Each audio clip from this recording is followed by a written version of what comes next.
It's time for Sunbelt Conference football on ESPN, and we welcome you onto the campus of the University of Southern Mississippi inside M.M. Roberts Stadium here in Hattiesburg, Mississippi. It is time for Sunbelt Conference football, and we welcome you inside our broadcast booth. I'm Jason Baker, alongside my color analyst, Austin Davis.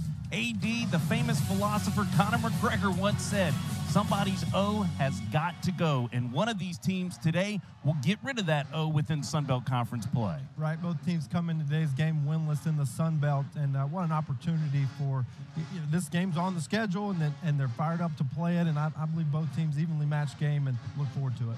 When you look at the Louisiana-Monroe Warhawks, 3 touchdowns called back due to penalties a week ago.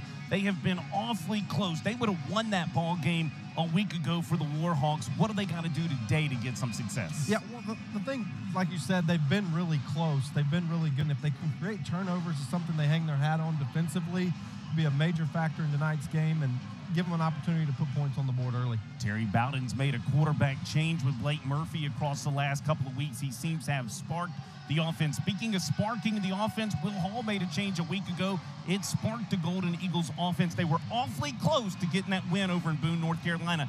They didn't get it. What do they got to do today to get the win? Yeah, I think for Southern Miss, it's just about playing complementary football. They've been good on offense one week and then poor on offense the next week and good on defense. So it's just putting it all together, playing good in all 3 phases, offensive, defense, and special teams. Last week they scored 38 points, but give up 48. So if they could bring it all together and play good, clean football, they'll have a chance to win today. It's going to be the Warhawk offense.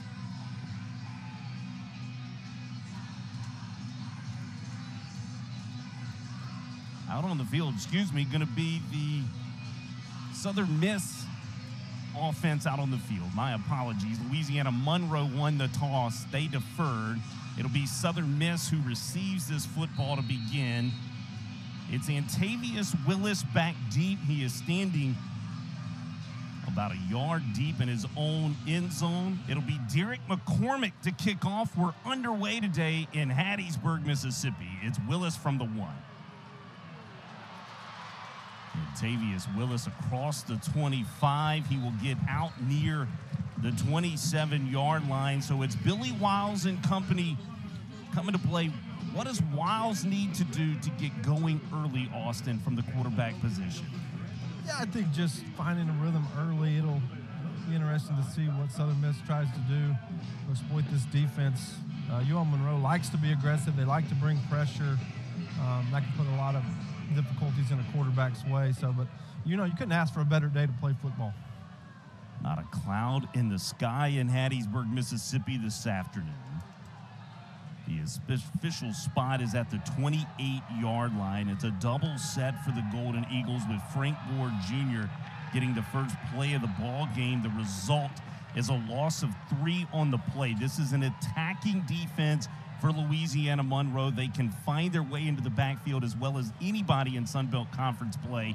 They had 8 tackles for loss a week ago, which was a season high for this ball club. Yeah, that was just good inside linebacker pressure. Gets in the backfield, creates a little early havoc for this offense. It is a swing pass to Frank Gore Jr. This is when he is most dangerous, in space, across the 50-yard line into Warhawk territory.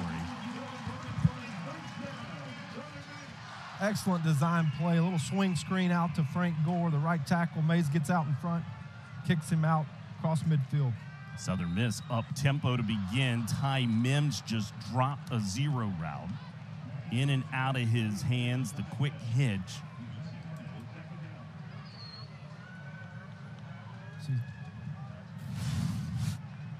Take a look at that swing screen. You can see the right tackle getting out in front, running flat down the line.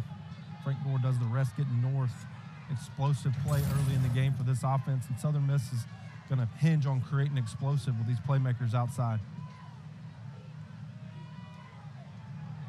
Wiles brings Cole Cavallo as tight end across the formation. Monroe showing blitz, pressure coming. Quickly out to Jacarius Caston. His first reception of the afternoon.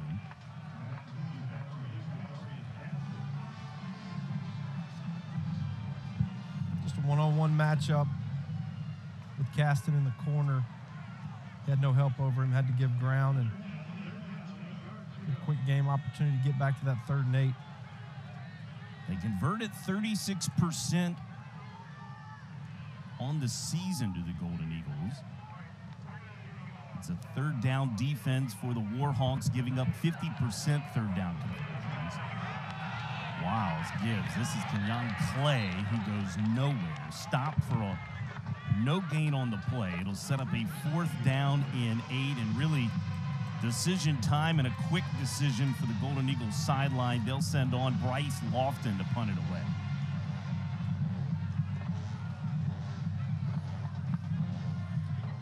This early in the ball game, it takes a lot of discipline to, on the plus side of the field, to punt it away. But again, they did flip the field, and Southern Miss can pin them deep here and let their defense go to work.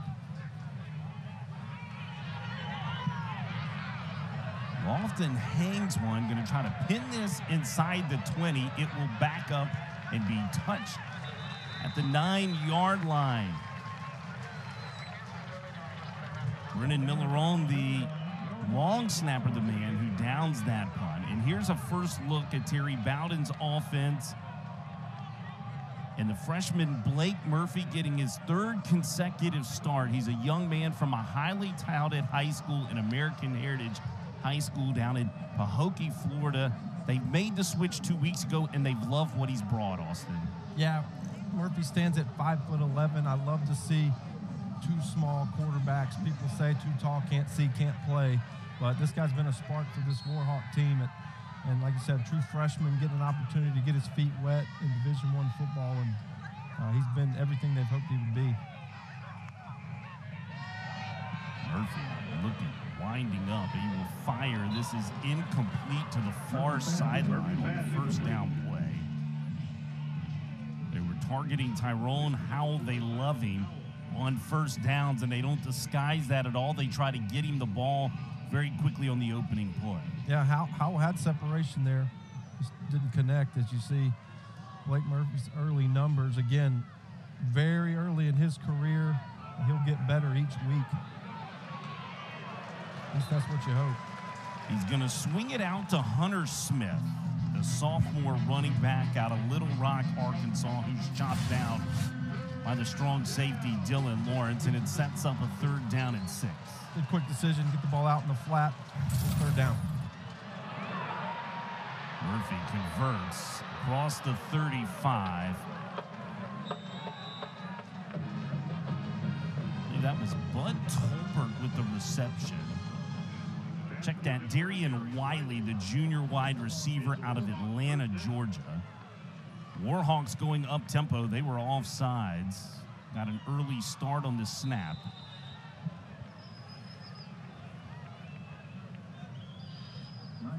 Flag on the play.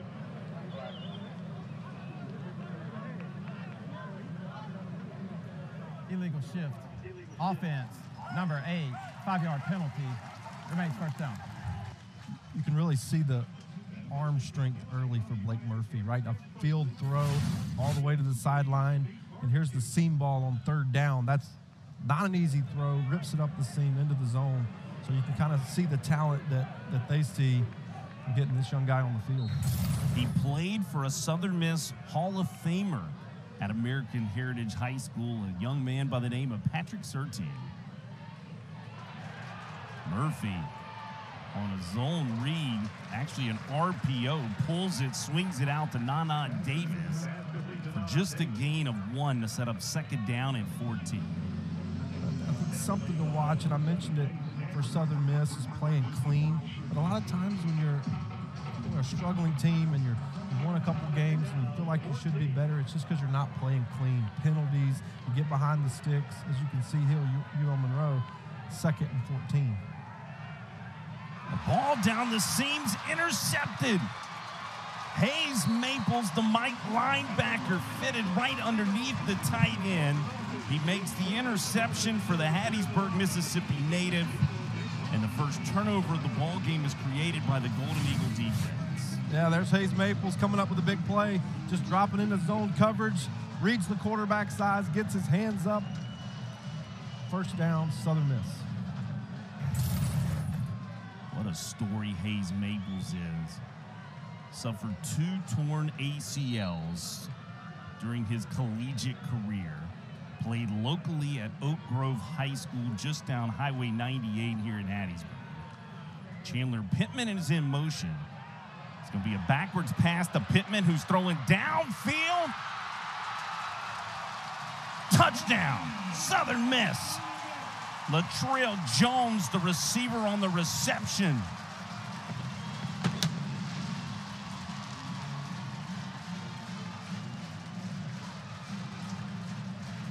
A little razzle-dazzle from the Southern Miss offense. Double pass, beautifully designed. Chandler Pittman in motion, a lateral corner safety. The whole Warhawk defense bought it. Excellent design, excellent execution. Chandler Pittman was a state championship winning quarterback at the 3A level at McGee High School. And he was showing you why. On the double pass, the hook up to Latrell Jones. Andrew Stein puts it through the uprights. It's 7-0 Southern Miss early in this one.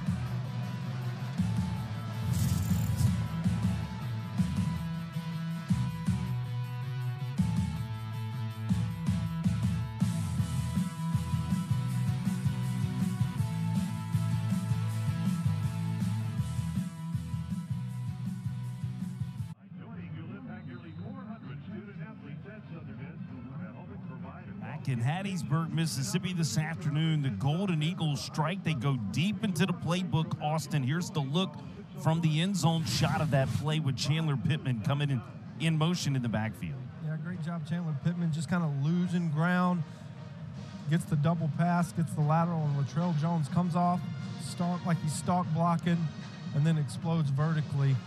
Great execution. I mean, you love the play call, right? Jordy Joseph getting a chance to call plays for the Southern Miss team, and when you're in that situation, Southern Miss. play call, you're pulling out all the stops. You're having a good time. The players love those types of plays, even if they don't work. Sometimes you enjoy practicing them. You enjoy waiting, the anticipation of them getting called, and then it's even that much sweeter when it works and really worked to perfection. Connor Gibbs sends one 5 deep into the end zone. A touchback for the Golden Eagles. Well, what did you see from Blake Murphy in that opening drive that you liked? Obviously, he threw the pick, but that was just a better play by Hayes Maples than a poor throw by Blake Murphy. Yeah, if you're going to live with rookie mistakes and freshman mistakes with the young quarterback, but the arm strength's there. I think the talent's there. It's just getting through the growing pains of him playing ball at this level, but I don't think there's any doubt that the talent is there. Yeah, he was the 29th rated dual threat quarterback out of high school, according to ESPN. You see the starting defensive line on your screen for the Golden Eagles. This is where he can bring something to this offense. He picks up 12 yards and a first down here. I love seeing that when a quarterback fills the crease and goes right there, goes and gets the first down for his team. Completing a notch over 55% of his passes on the year. He completes this one to Nana Davis, the Utah State transfer. Getting a little chippy with Nana getting up off the ground there. We love to see both of these teams just coming ready to compete and ready to play.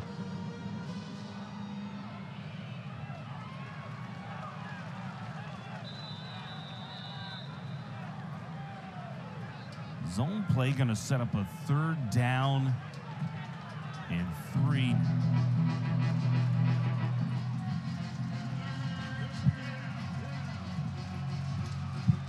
It's a rare opportunity where UL-Monroe has really slowed the pace. You've seen both offenses really try to speed this thing up and try to create a rhythm. Trying to get their best play call here on 3rd down. They converted 29% on the season. Murphy spins this down the sideline, and it is caught. Darian Wiley with the opportunity, the UMass transfer. He hauls it in, and he's now inside the red zone of the Golden Eagles. They definitely dialed up the right one there. Darian Wiley, I'll run vertical, I'll run faster than him and throw it up to me. Very simple. As you can see there on the sideline, just outran him in an absolute perfect throw by Murphy. Murphy checking this one down to Isaiah Wooler, his tailback. Can't hang on to the pass. It's always something that I do see out of this young kid early is he's decisive, right? He's not hanging on to the football very long. He's not just hanging out in the pocket. He is very decisive. When he's reading it quickly, boom, boom, throw or take off running, and that's going to serve him well. Look at what they've done lately in the red zone. 7 straight conversions for points within the red zone. They have not turned it over in the red zone all season. Blake Murphy spins this out in front of Nana Davis. You're right, Austin. He really seems, for me, when you say that decisive, means to me he understands the coverages that are being shown before him, at least to this point, right? Yeah, it shows a lot of mental progression in his game to play that decisive. Indecisiveness will kill quarterback play. It really looks like he's got a good control of what they're trying to do, and it's a big early 3rd down in the red zone here. Bennett Galloway is a redshirt freshman running back to Murphy's left. The pass was deflected. Jaleel Clemens, who's coming off a season-type performance. He had 9 tackles, 2.5 sacks for the Golden Eagles last week, 3.5 tackles for loss, and he gets a PBU here on the deflection of Blake Murphy's pass.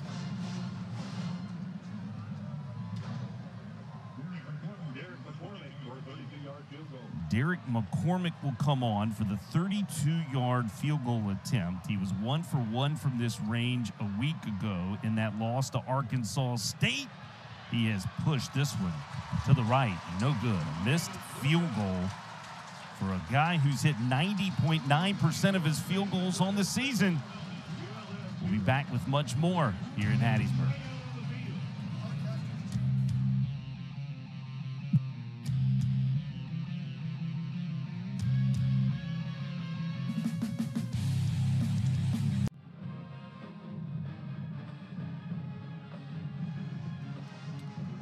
Double reverse pass and a missed field goal. That's exactly the script I had on my bingo card today. I'm sure it was as well for that man, Will Hall, but his team kind of avoids a red zone conversion for Louisiana-Monroe. Their first time to not convert inside the red zone in their last 7 trips. And essentially now all of a sudden you dodged a bullet in really an early moment to take control of this game, much like they did a week ago at App State. There, they just don't capture, don't capitalize and make that field goal, and brings out Southern Miss back onto the field. Billy Wiles will motion Cole Cavallo across the formation. RPO, thrown, complete. Jacarius Caston in a foot race. Caston's your winner of the foot race. Touchdown, Southern Miss.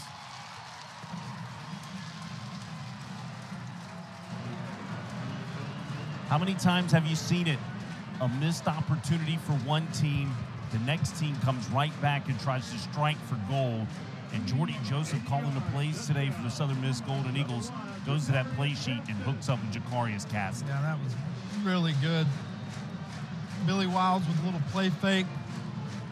Caston gets over the middle. You saw the 2 defenders run into each other, and then Caston did the rest. You can't ask for a better start for this Southern Miss offense. Andrew Stein makes it 14-0. An 80-yard hookup from Billy Wiles. And here's another look at the playoffs. Take a look.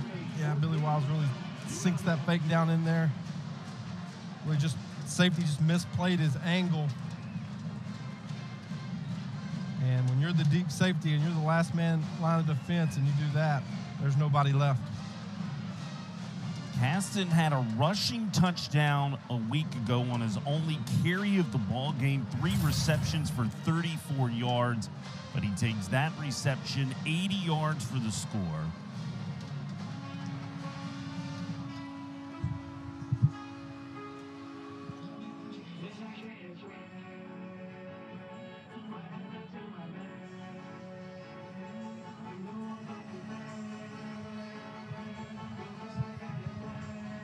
So now if you're Louisiana-Monroe, obviously the last drive didn't end the way you wanted to in really kind of shocking fashion, if you will.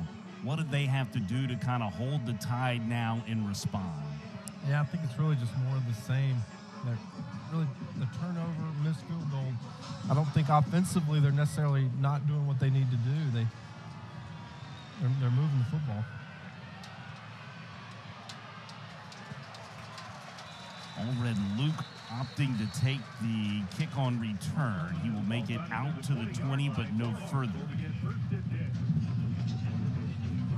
So Blake Murphy, 5 of 10 for 79 yards. He did throw the one INT. That was the Hayes Maples who undercut on the opening series of the ball game. Murphy also has a rush of 12 yards.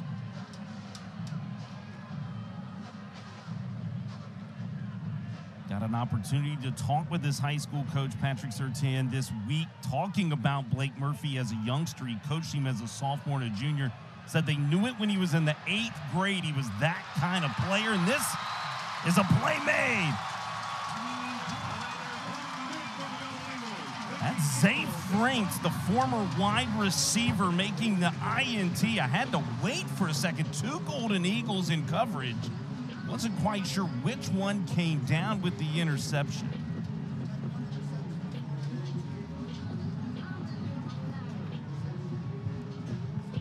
Warhawks got behind the Southern Miss defense.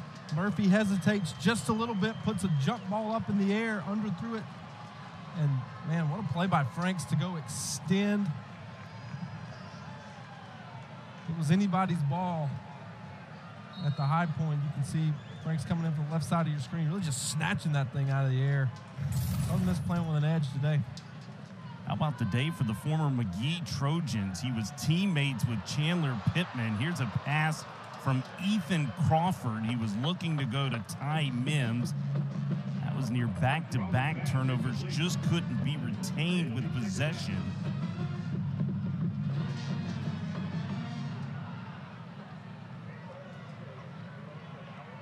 It was Max Harris, the linebacker, dropping into coverage. See young Ethan Crawford getting some snaps. He had a package a week ago, scored a touchdown, kind of ad-libbed the play over at Boone. Will Hall disclosed this week it was not the design that Ethan took the lane on the backside, but just sort of found his seam. Was able to get it in for the score a week ago against Appalachian State over in Boone. They did disclose they had put a package in for the talented freshman out of Tuscaloosa, Alabama. 3rd and 1, Caston. Speed sweep. Jacarius Caston hurdles a defender down to the Warhawk 43.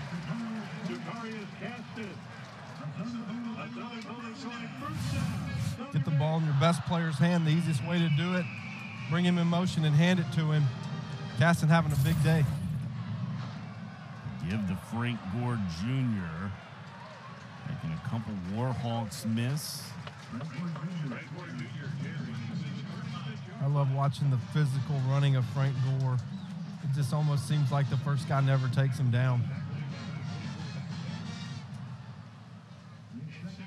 Pickup of 7 yards. That's up 2nd down and 3.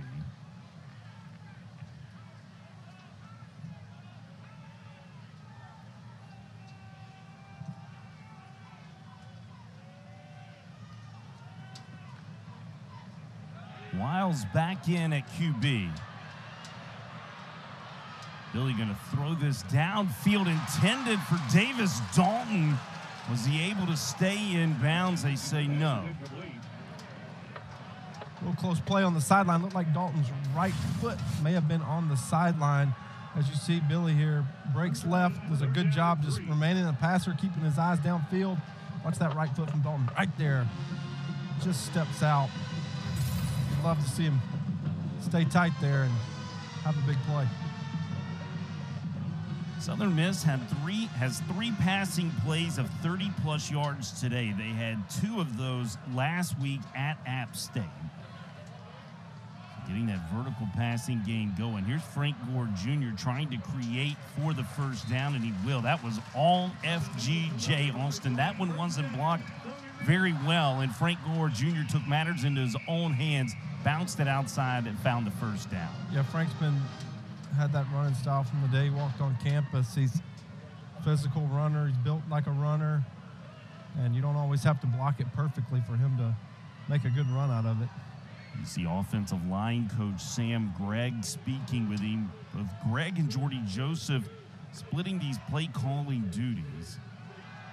Wiles play action pass to Ty Mims, who can't haul it in. There is a penalty flag on the field. Flags down in the area of a defensive pass interference or a hold. Let's take a look.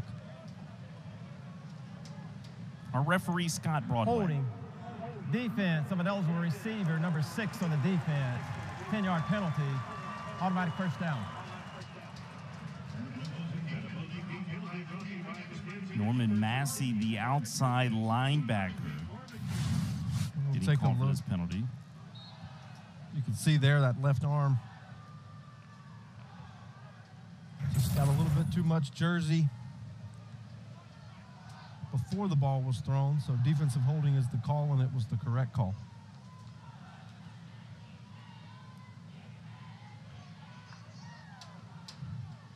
Kenyon Clay with his second carry of the afternoon goes into the red zone territory inside the 20-yard line.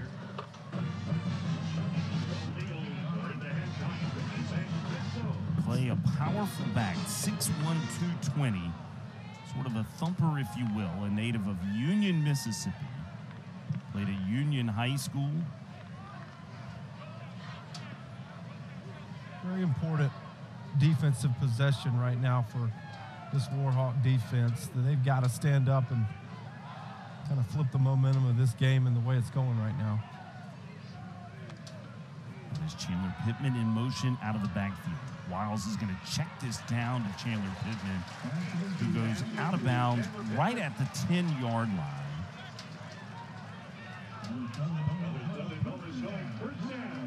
Pittman had just one touch a week ago at App State. That was a rush. He's already made an impact today with the passing touchdown. The first of his career, by the way, and now a reception to convert. Yeah, do a good job using him out of the backfield. Just a rail route that he shut down. Defender was staying on top. Ethan Crawford is back in with Frank Gore Jr. to his right. Design quarterback run, and that didn't fool the Warhawks. Making the stop, Carl Glass Jr., one of the Mike backers on this 3-4 defense. Looked a little hesitant, like he pulled up, wanted to throw. There's an RPO situation there for Southern Miss, and Crawford just a little indecisive on what he wanted to do. Carl Glass Jr., a former walk-on.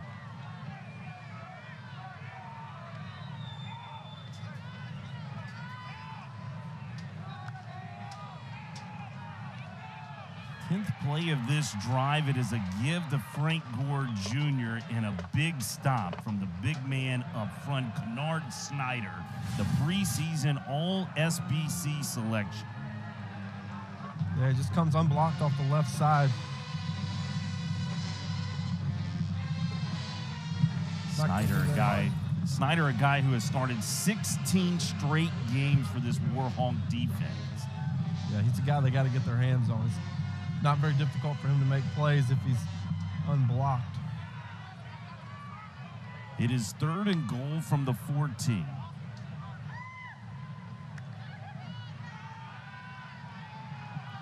Wiles stands tall in the pocket. He shoots this down to Cole Cavallo.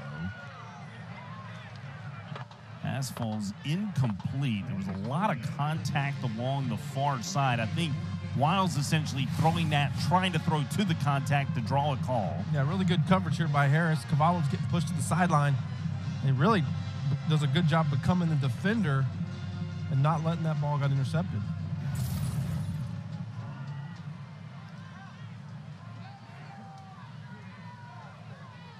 Andrew Stein is on for the 31-yard field goal attempt. Good hold by Jake Lang. The kick off the foot of Andrew Stein is good. Southern Miss on top, 17-0. We'll be back with more from M.M. Stadium.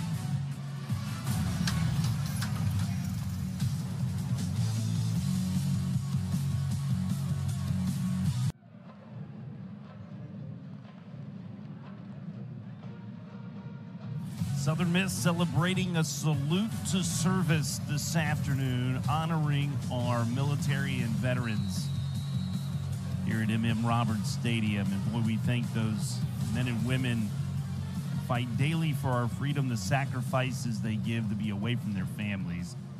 We certainly want to salute our service members. Connor Gibbs puts toe to leather. And a touchback called for by the Warhawks after that 31-yard field goal by Andrew Stein. Southern Miss has jumped out to its 17-0 lead here in this first quarter. For Louisiana-Monroe, Austin, what must they do to sustain the drive, continue, and cash in with points? Yeah, we talked about early in the broadcast that Louisiana-Monroe had to create turnovers to be successful, and Southern Miss has kind of taken that page out of the playbook with 2 interceptions. So just playing clean, not turning it over. Southern Miss had short fields to work with. So play may not be there, and Blake Murphy will learn this as a young quarterback. Every play doesn't have to be a big play. Sometimes the best thing you can do is throw it away and scramble, and it's all part of the learning process for him. Second carry of the afternoon for Isaiah Woolard, a young man who grew up in Hattiesburg, Mississippi, played at PCS, a local high school just down Highway 49 here, right past the vintage Cloverleaf Mall, a mall that has its own Twitter account. Recommend the follow. I thought it was called X. Whatever it's called now. I can't keep up with it. Blake Murphy completes this pass, and he is whacked. MJ Daniels comes up for the stop on Tyrone Howell. That is the man to watch within the receiving core for the Warhawks. MJ Daniels, one-on-one tackle, leaves his feet, wraps him up around the waist. Nice play. Blake Murphy started 5 of 7. He's 1 of 5 with an INT since. Murphy scrambling around in the pocket, pressure applied by the Golden Eagle defense, and down Murphy goes. TQ Newsome, the first man off the pile. Defensive sack for Southern Miss. That pocket just shrunk. As soon as Murphy got the ball, Southern Miss just collapsed that pocket. You see Blake trying to bounce around and find a crease and absolutely nowhere to go. Great job staying in your rush lanes and getting push, creating a 4th down. Louisiana-Monroe converted their first 2 third-down conversions of this football game. They're 0 for 2 on their last 2 attempts. Braxton Gilbo is set to punt it away.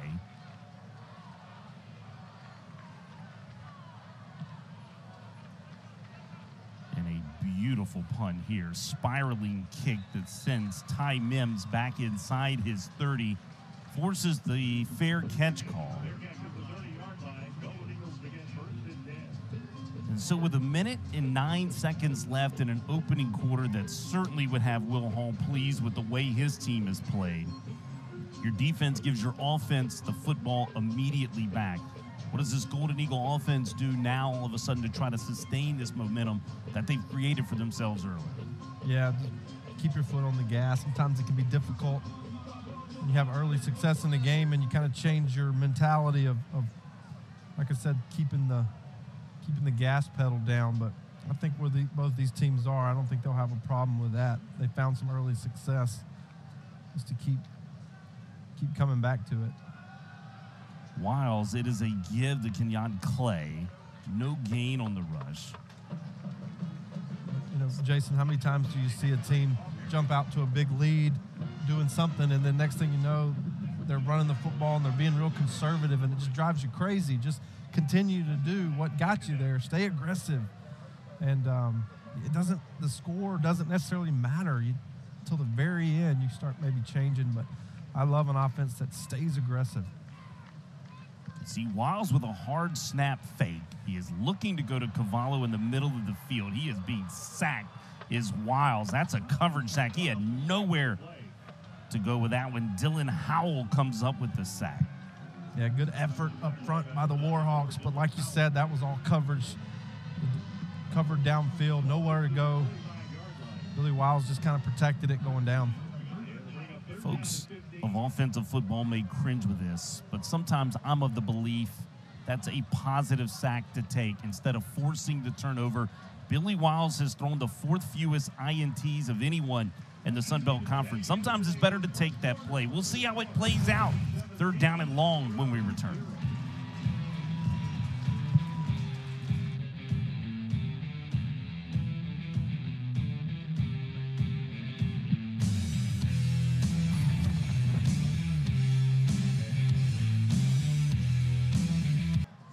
These are the M Club Hall of Fame members. That's Vandero Jones going into the Southern Miss Hall of Fame, former Golden Eagle basketball player. That Golden Eagle Basketball Club gets started Monday on ESPN Plus, and a give to Frank Gore Jr. on 3rd down and long.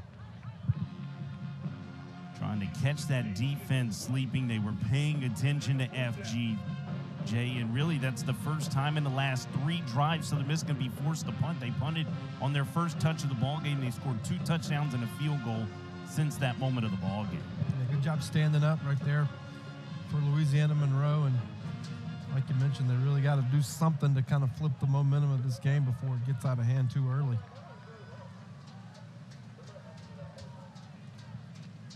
Bryce Lofton had a good week punting a week ago, over 46-yard average. Return attempt here by the Warhawks, Bugs Mortimer. We weren't sure Bugs was even playing today. Originally not listed on the dress roster for the Warhawks. And within the guys at the radio network, shout out to my guy Mike Hammett, the voice of the Warhawks, coming over to say, hey, we see Bugs out warming up. We're not sure what his role will be today. And Bugs getting a return, and now you see him headed back out there within the offensive unit. He's a playmaker on the outside for the Warhawks. He's a guy they need to get involved, Austin. Yeah, sure. You can see the quickness there on the punt return, how quickly he changed directions, but definitely the epitome of a game-time decision. You love to see that toughness get back out there. He's averaged 19 yards a catch over the last 2 games. Here's a pass downfield, looking to go to Darian Wiley. That was MJ Daniels with real, believe you've described it before to me, sticky man coverage. Yeah, that was great. You can see here, breaks left. Does a real tough angle, tough throw, and really put it in a good spot. Back shoulder, had a chance to make a play there. Spoken like a true former quarterback. If it hits his hands, right, Jason? Yeah, I believe that's what you all believe. Yeah, we may have different opinions on what's catchable and what's not. Correct. Right? I kind of thought, Mr. Wiley, that wasn't necessarily the most catchable ball in the world that you described. He got his body turned. Yeah, to each their own, right? It's funny make the glasses we look through these games That's right. at, right? That's right. I get it. Blake Murphy sacked. 3rd down and 13 is what it brings up, and this ball is batted down, nearly picked off again by Hayes Maples.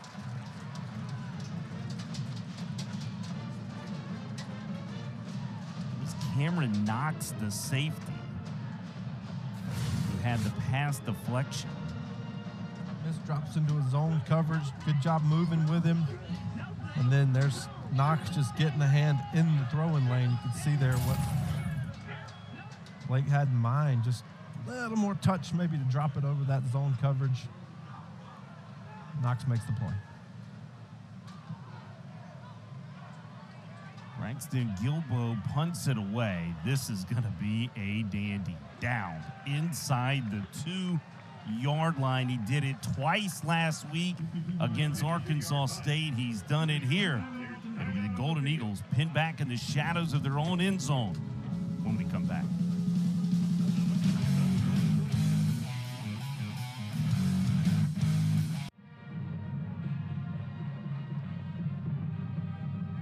You see Sam Gregg, the offensive coordinator for this Golden Eagle football team. Austin, I want to go to the decision by Will Hall to give up play calling, and what a difficult decision that has to be as the head coach who wants to call plays, but he recognized after the South Alabama game something had to change, and you saw those first quarter drives for the Golden Eagles.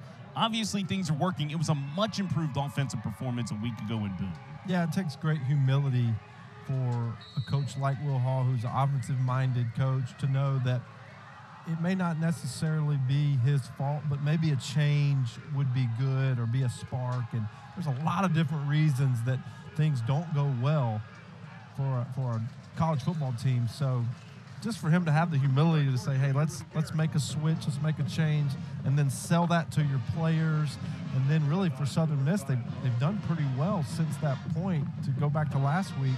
And now here today with already 17 points on the board. So it's a lot of credit to him. There's a lot of coaches out there that maybe wouldn't have the humility to do that. I agree 100% with that statement. Billy Wiles in the gun, a 6-yard gain by Frank Gore Jr. on first down. Check down Jacarius Caston, who had the 80-yard touchdown reception earlier in the ball game, a conversion on first down. Yeah, move the pocket. Great job, Cavallo, getting him on the edge. Clean, Caston, hitch route. Give it to me. Second down. Oh, they converted there, excuse me. Southern Miss up over 202 yards of total offense today. Still with 12 minutes and 17 seconds left of the second quarter.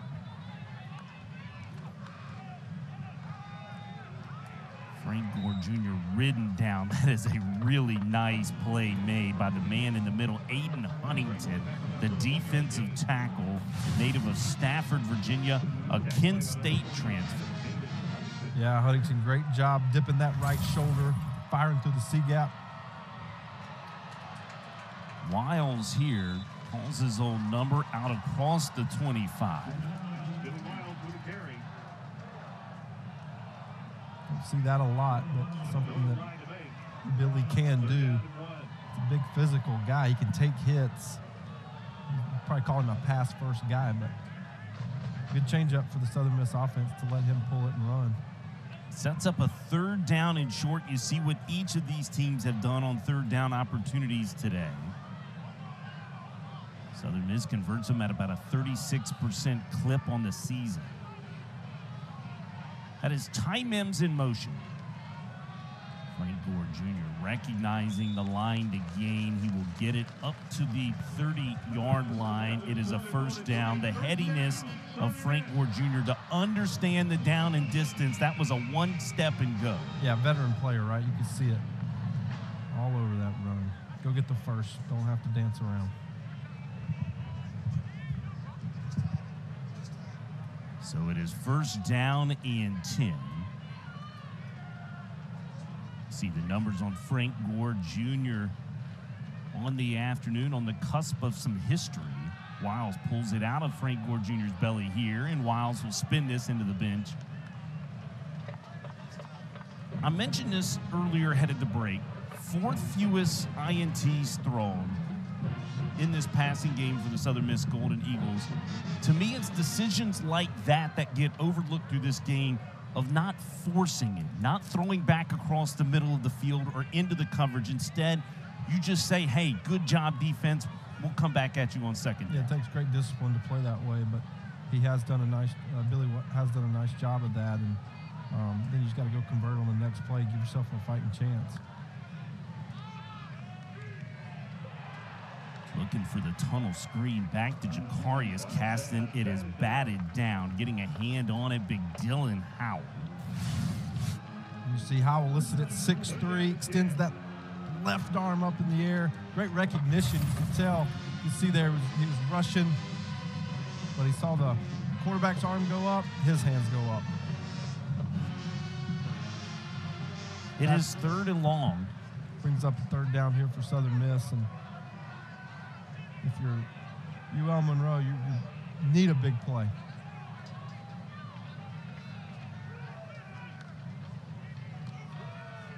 Wiles under pressure, being chased. He is going down from behind. A sack again for Aiden Huntington, who's had 4 sacks and a forced fumble over his last 4 games. You can add to that total here. You want to talk about shot out of a cannon from the right side.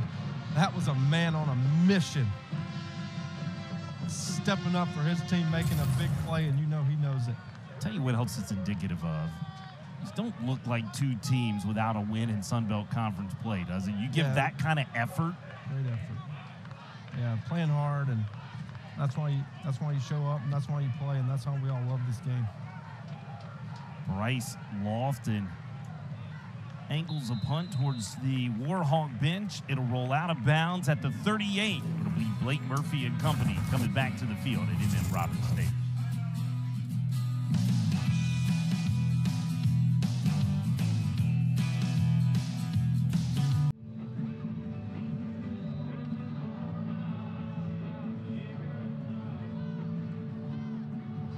Welcome back inside MM Roberts Stadium.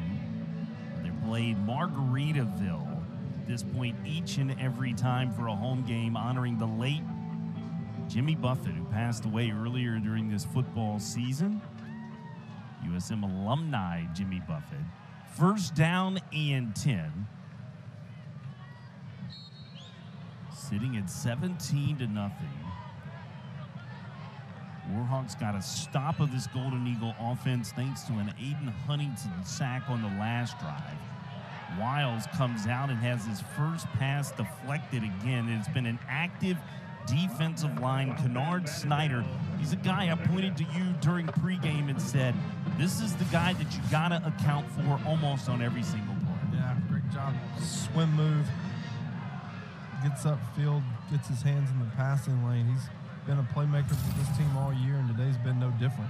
It's his second PBU of the afternoon. He had 1 on the season coming in. A guy who led this team in tackles for losses a year ago with 10. Wiles checks this down. Cole Cavallo receives it. A spin move for the first down. That was a big-time decision by Cole Cavallo. Could have easily just stepped it out of bounds with the defender coming from his inside. Instead, utilizing the spin move and converts for a first. Good job getting the ball out of his hands. Billy Wiles, as you see there, it's a big sack. Tristan Driggers, their rover backer. Then this Warhawk defense comes up for the stop. It's right off the edge. You can see 51 steps down. No one there to take the edge rusher, and he does the rest. That was Bryson Mays who just whiffed. You could see not even getting a hand on Driggers. Wiles had no choice but to eat it and set up a second down and 16 for Southern Miss.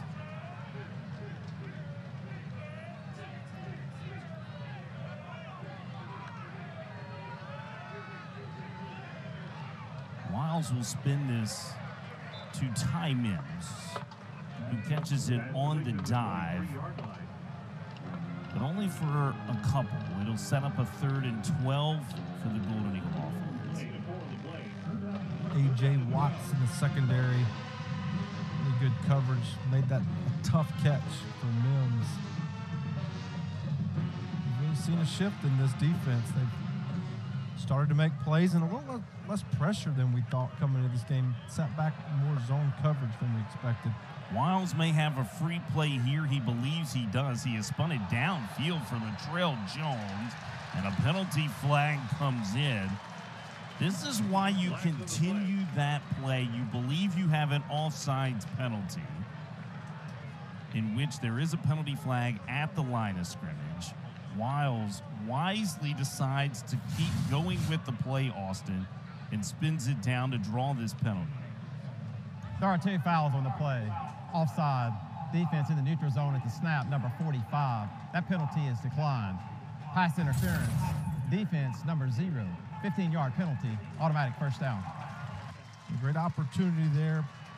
Gets him to jump off sides, free play, goes to Jones, and see Tillery there just at the last second grabs an arm. And good call, it's the right call, and again, good job being aggressive by Southern Miss.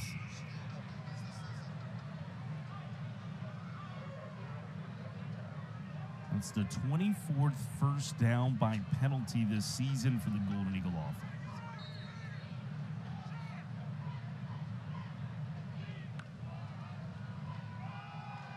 It is a give to Frank Gore Jr. He has got Golden Eagle history now. He will move third all-time, passing the great Ben Geary, passed Derek Nix earlier this afternoon. And with that rush, he's moved into the third all-time leading rusher in the history of this program. I get the feel every time we call a game for Southern Miss and Frank Gore, he's breaking a record. I mean, what a storied career that he's had, and it's sure been a pleasure watching him. Only the great Ito Smith and Damian Fletcher have more career rushing yards in a black and gold uniform than that name. Down the seam, Wiles' pass can't be hauled in. Boy, Javion Butler would love to have another opportunity at that. The big 6'5" freshman out of Scott Central. Wide open up the seam, just didn't get his head around. Wiles was ready to throw and he wasn't ready to receive. Would have been Butler's first reception of his Golden Eagle career. Good design and had a crease.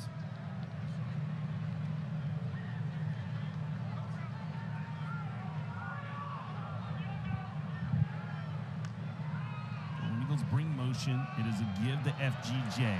In space, little wiggle of the hips. It'll slide out of bounds. The Killian High School product, making them all proud out in South Florida. Yeah, just making guys miss. Good scheme up front, good blocking, and then Frank just doing what he does.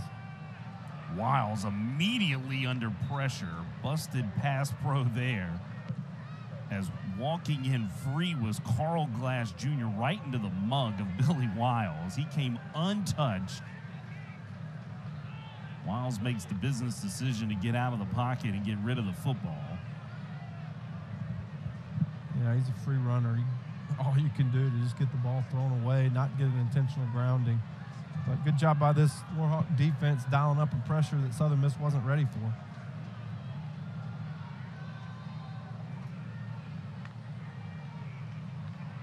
Ethan Crawford in. This is the design package for Crawford.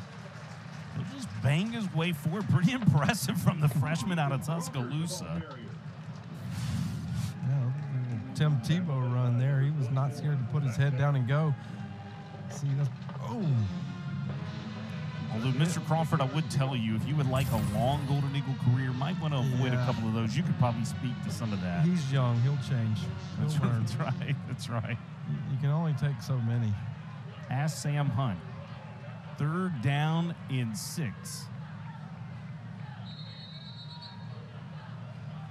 We've got a pre-snap penalty.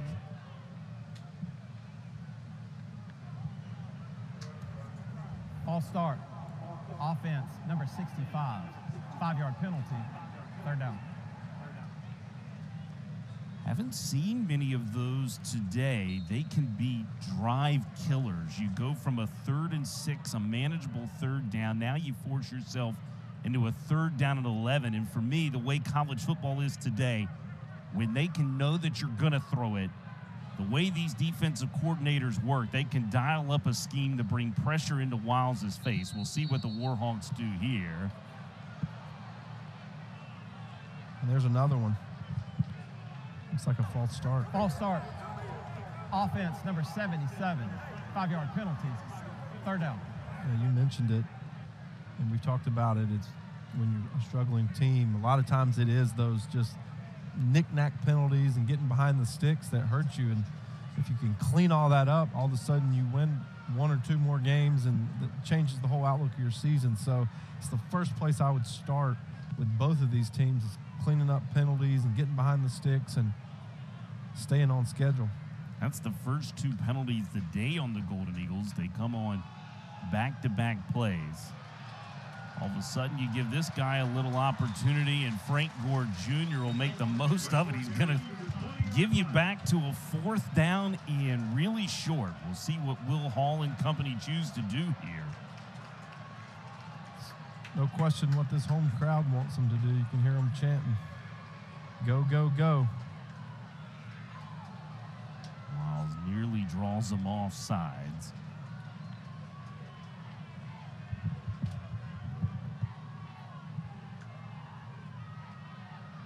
Couple hard counts. Good discipline on the other side. Looks like they might let this run out. Yeah. Just trying to get them to jump. Timeout. Yeah, Will Hall ran no play, trying to see if they could get the Warhawk defense to jump. They couldn't. And we'll be back with the decision by Will Hall and company when we come back to Hattiesburg, Mississippi.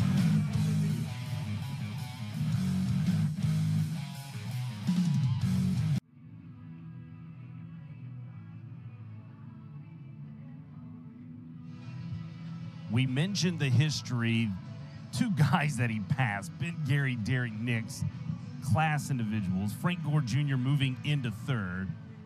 He's trying to run down Damian Fletcher, Nito Smith. He better get to it because those two guys have got quite the lead. But what an afternoon. Congrats to Frank Gore Jr., a young man who has been committed to this football program from the day he stepped foot on the campus. He wanted to be that, an all-timer.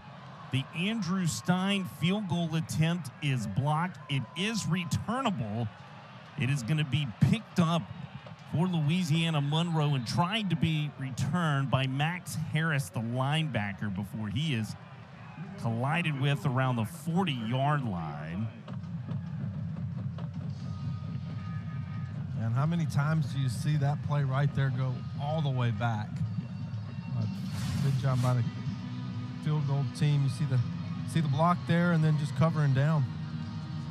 That was that man again, Kennard Snyder, number 12, getting his hands on it. That's the first kick this season blocked by Andrew Stein.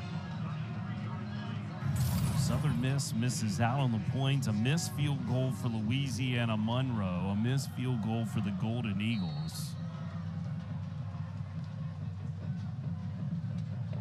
You see what Blake Murphy has done this afternoon. Began throwing the football 5 of 7 since 2 of 9. Looking to spin it here. He steps up into pocket, and it is intercepted. Working along that far sideline, still on his feet is M.J. Daniels. They'll mark him out of bounds at the 25-yard line. Third interception of the afternoon for this Golden Eagle defense. Yeah, Murphy telegraphs it the whole way. You can see looks right, stays right. 2 hitches later, you just can't do that. M.J. Daniels all over it. As a guy who played the position, take us inside Blake Murphy's mind. What does he need to do there? Is it more about locating those eyes to the middle of the field to hold the safety and maybe move M.J. Daniels out of that coverage? Yeah, it's just knowing what's happening without having to see it. If you stare at it too long, you're giving the defender more time to make a play and get over the top, look left, look right, and then again, if it's not there. Look at this play. Frank Gore Jr. gives to Billy Wiles, who throws it complete to Cole Cavallo. We saw a trick play earlier result in a touchdown. This one moves to sticks. Yeah, just fun, creative. These guys out there playing hard, having a good time. Keep in mind, by the way, the difficulty in that to prepare for. Frank Gore Jr. has spun some touchdowns in college out of the superback position. He also played quarterback in high school, so you had to respect his ability to pop up and throw that as he was sort of reading it with Billy Wiles. Wiles, back shoulder throw into the end zone, intercepted, grabbed out of the air. That's David Godsey Jr. He's had interceptions in back-to-back games, making 3 in a row.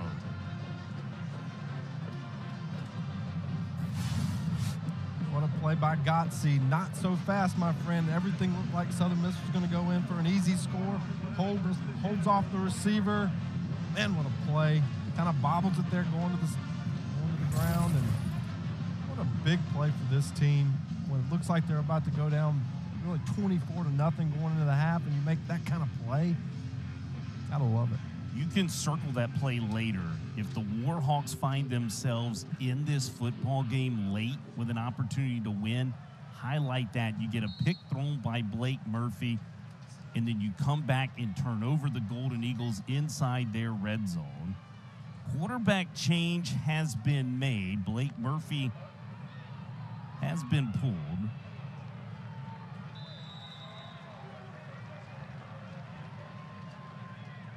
Jaira Wright is back inserted.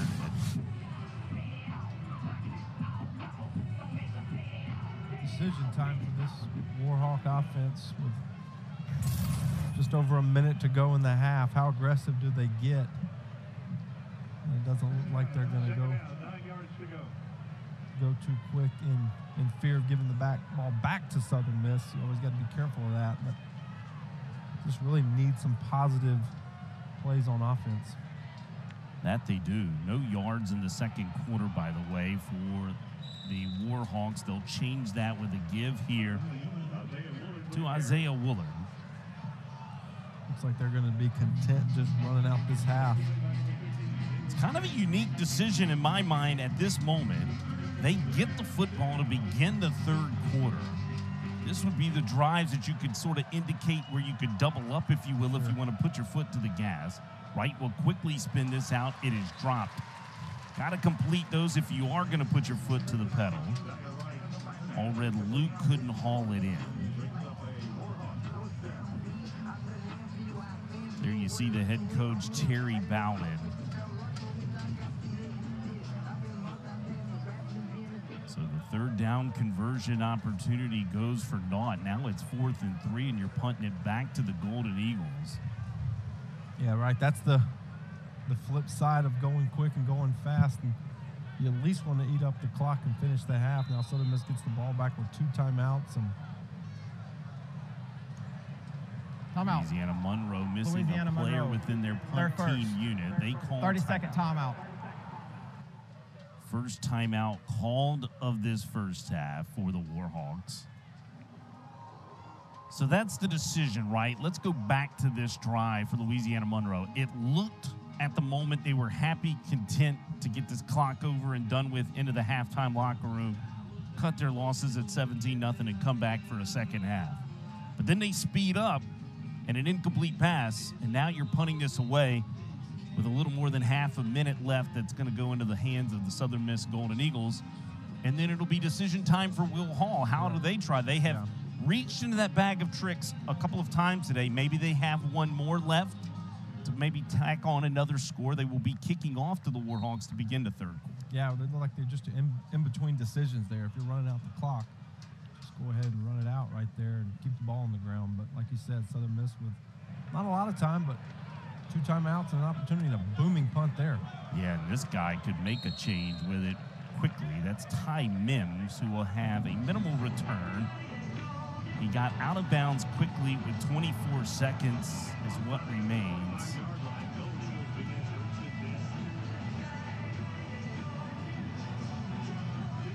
Billy Wiles' afternoon, he's 8 of 17 for 165 yards. He just threw his first INT of this first half a moment ago.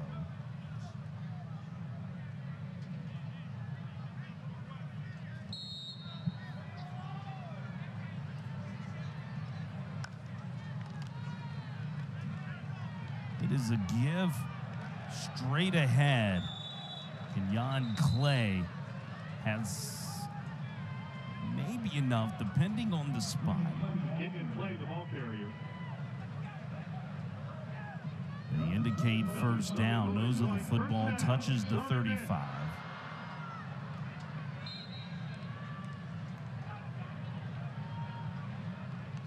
Content putting that ball on the ground and running out this half, and really couldn't be happier with what they've done. Yeah, and kudos to the Golden Eagle defense. They held Old Dominion and Alcorn State to 7 points each in the first half. It is the first time holding an opponent scoreless in the first half this season. 17-0 at the half here this afternoon. We'll be back with more Sun Belt Conference action on ESPN.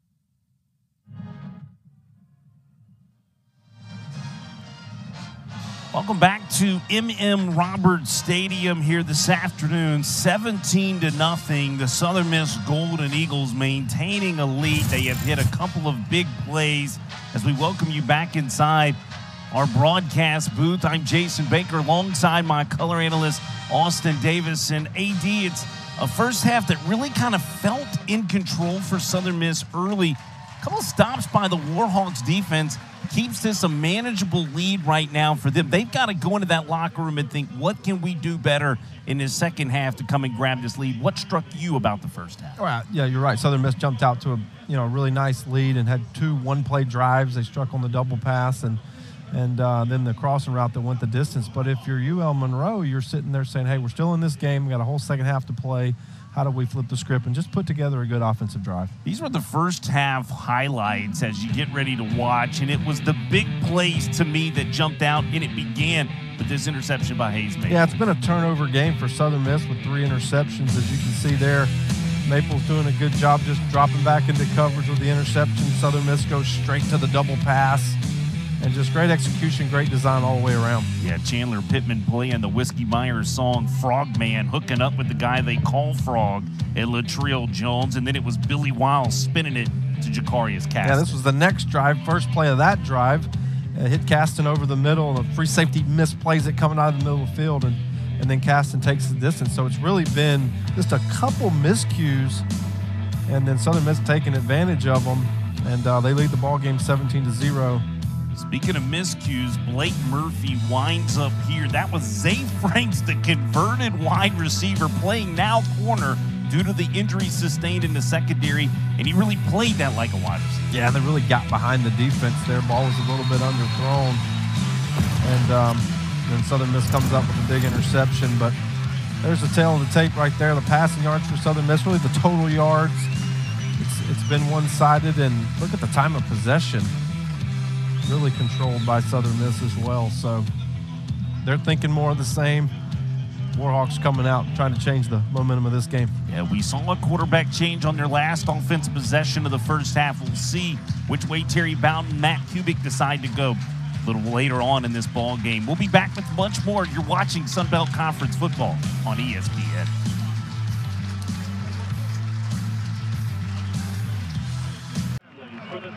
To ensure America's freedom.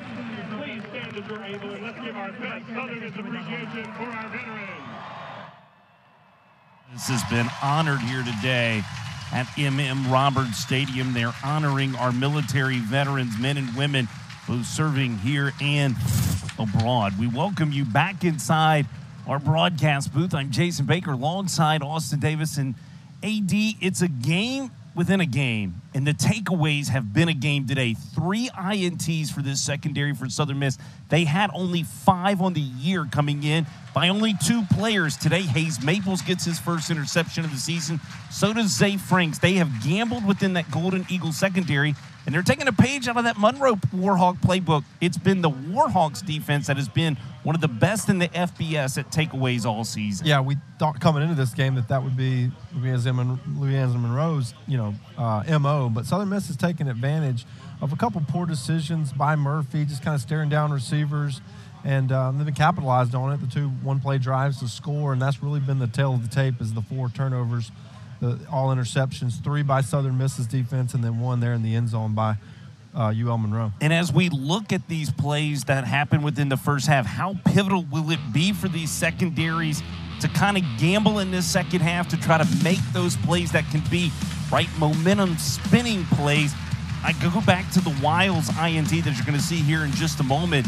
When Godsey gets that pick, that negated an opportunity where Southern Miss could have really exploded this game open. Really could have blown it open. That was a big play, but I really think offensively these teams have to do a better job of protecting the ball. I think it starts with the Warhawks. 3 turnovers.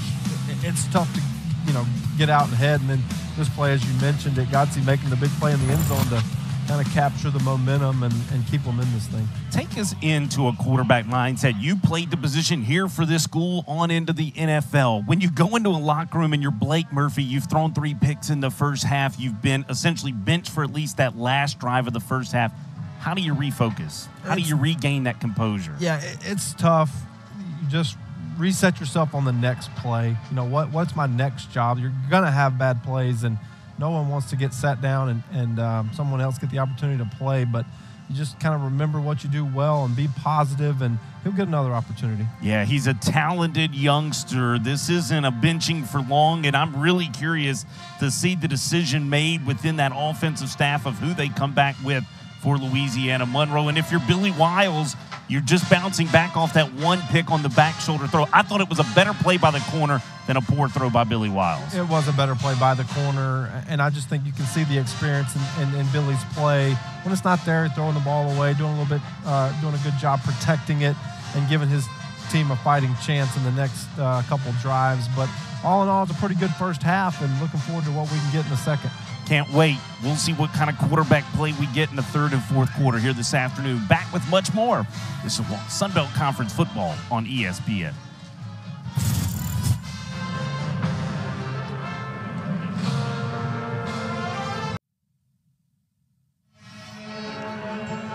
Start of the third quarter on tap.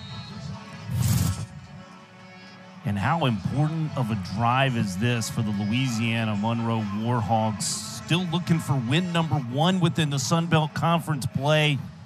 We'll have to see who they go with as a starting quarterback to begin this third quarter. All-red Luke calls for the fair catch at the 5-yard line. So we saw Jaira Wright to end the first half, relieving the freshman Blake Murphy. We will see who it is to begin this third quarter for Louisiana-Monroe. Yeah, and I think that's a big decision on kind of what direction they do go and how this offense plays out. It is going to be Wright to begin. He was a guy who got the starting job in replace of Hunter Herring, the West Monroe, Louisiana quarterback who broke his collarbone in that game against Lamar. Wright then lost the job to Blake Murphy. And the cool thing, and I love these moments, Terry Bowden told us on Thursday morning, Wright couldn't be a better teammate. The best story within this team, he's not pouted. All he's done is prepare for this moment, and he's getting his opportunity back right here, Austin. Yeah, you give yourself the best chance when you have a good attitude. Keep working hard, because you never know when you'll end up back on the field. Louisiana-Monroe quarterback started 5 of 7. They were 2 of 11 since. And a commitment to the run game. That's their first down just a moment ago since the second drive of the first half. And they're staying on the ground. Heavy dose of Hunter Smith early.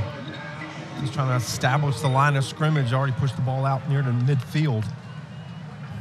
Their first 2 drives of the first half were 13 plays, resulting in 88 yards. The final 6 drives of the first half were 14 plays for a total of 6 yards. It is again a give to Hunter Smith. I guess we know what they talked about at halftime. Running it, right? Yeah, give the ball to Hunter Smith and establish a run game and maybe a physicality situation that they wanted to do in the second half. But nonetheless, got to convert third downs, got to drop back and protect. And this is a big play right here. Wright rolls out, pumps fakes twice, and a near INT.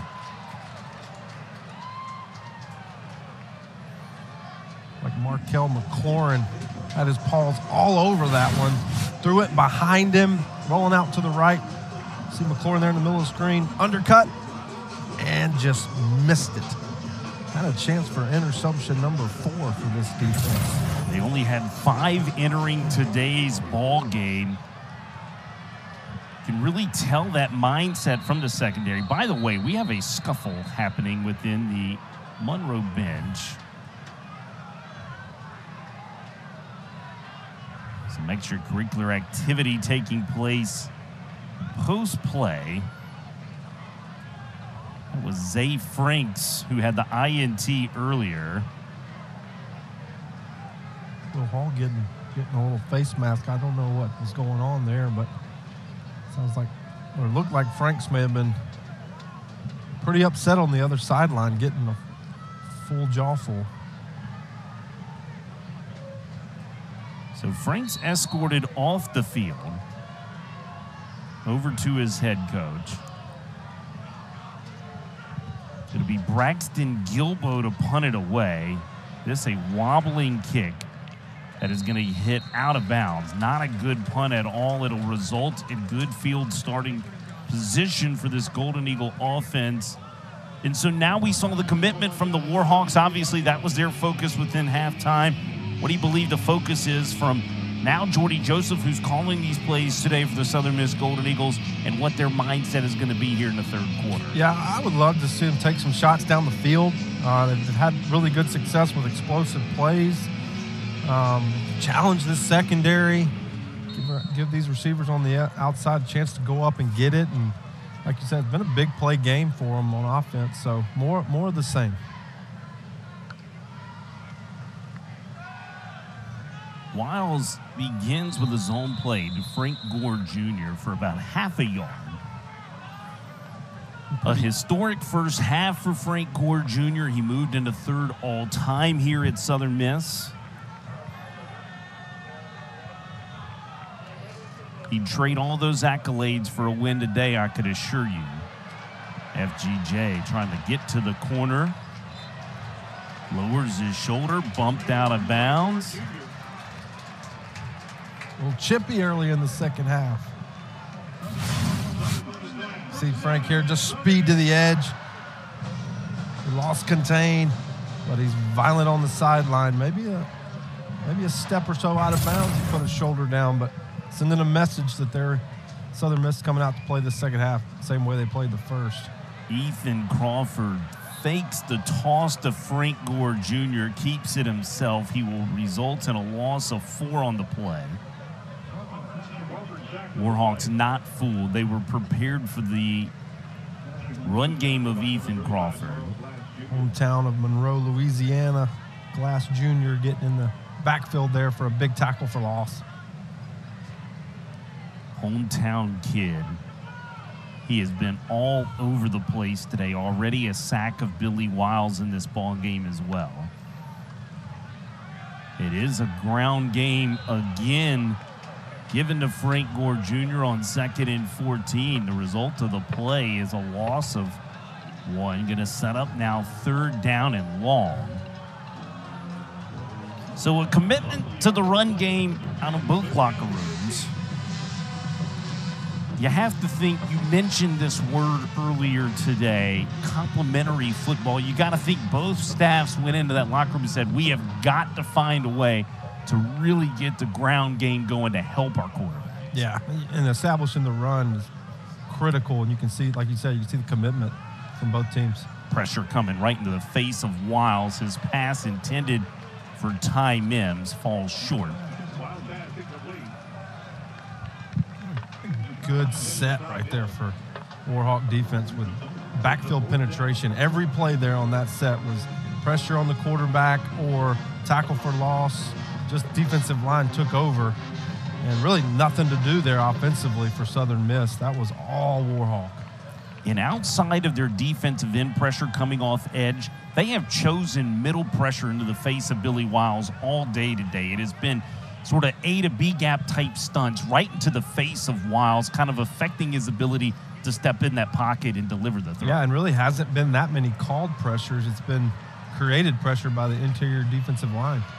Bryce Lofton booms one. Bugs Mortimer with a nice return. Had to run it down like a center fielder. Makes the catch and a nice return across the 30-yard line. It'll be Warhawk football when we return to MM Roberts.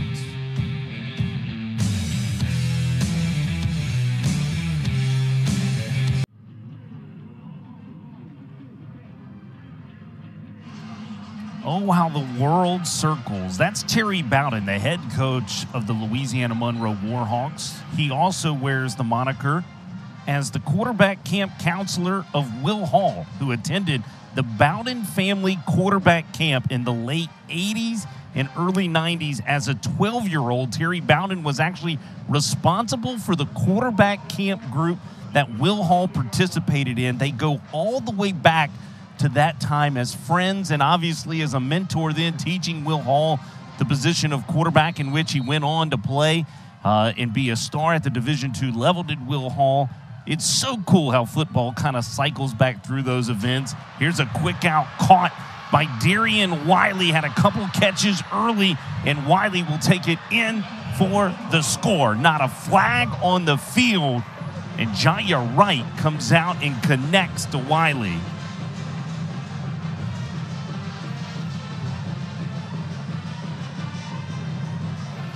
Wiley caught that ball moving up the seam with a lot of speed. What an answer. Great defensive series, comeback, play action. It's very similar to the same play Southern Miss scored on early in the ball game to Caston. Caught the ball, got up the seam. Huge play to get on the board. That is just what the Warhawk doctor ordered. Derek McCormick's extra point up and true. And when you look at it, you could see on that replay, Michael Caraway really gets caught in his zone, kind of flat-footed as he catches it. I was there. He thought the ball was overthrown. He thought he was going to get a free interception, just a gimme, but took his eyes off the point of attack, and that's all that Wiles needed to go the distance. How much did Jaya Wright need that completion? Yeah. How much did this Warhawk team need that hookup for the score? If you're going to score, you're going to do it in one play in this game, I guess. All touchdowns, one-play drives. That is correct. The trick play on the double pass by the Golden Eagles of Chandler Pittman. The hookup of 80 yards to Jacarius Caston, and then the first play of this drive for Louisiana Monroe gets their first points on the board.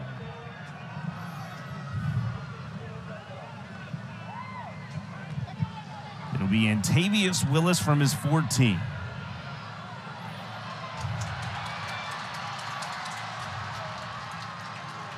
Nice return. Officially marked out at the 44-yard line. Special teams becoming a big part of this. Had a blocked field goal, a missed field goal. This return game beginning to give this field position battle, if you will, of these offenses, beginning to shorten this field. And here you see now Southern Miss essentially with a 56-yard field after that return by Antavius Willis. Yeah, sets them up well, and it's a major factor. A lot of difference in starting around midfield and backed up in inside your own 20-yard line.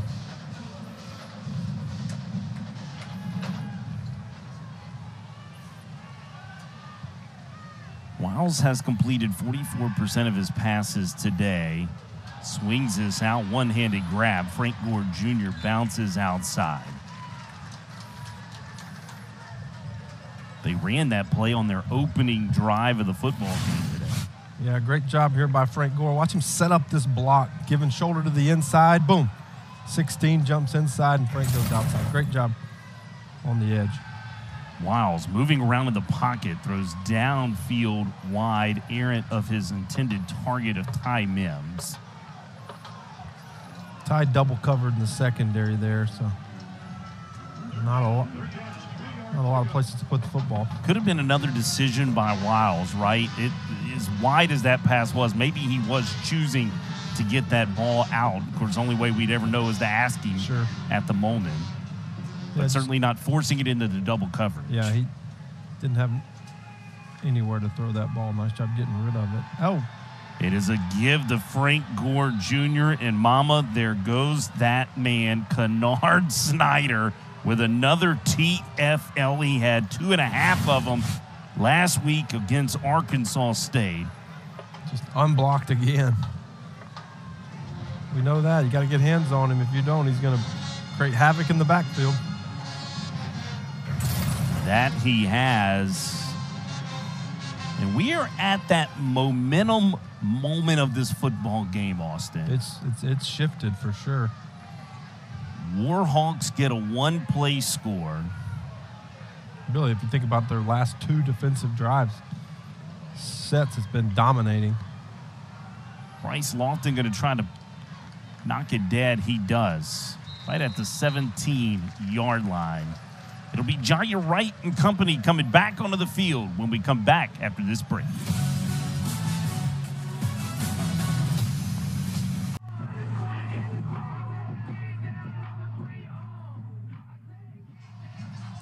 Getting to be business time in Hattiesburg, Mississippi. Middle of the third. This is when football games can be won or lost.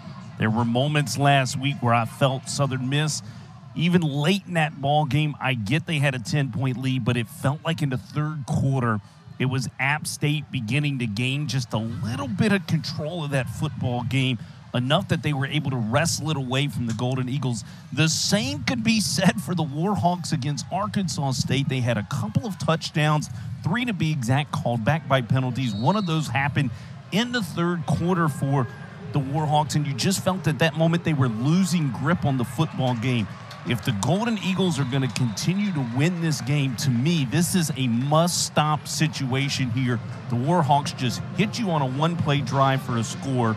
Can you respond now and get a stop and get that football back and a little bit of momentum back on your side? You agree? Yeah, it's a game of momentum, right? And you can feel it in the first half, and you can feel it now.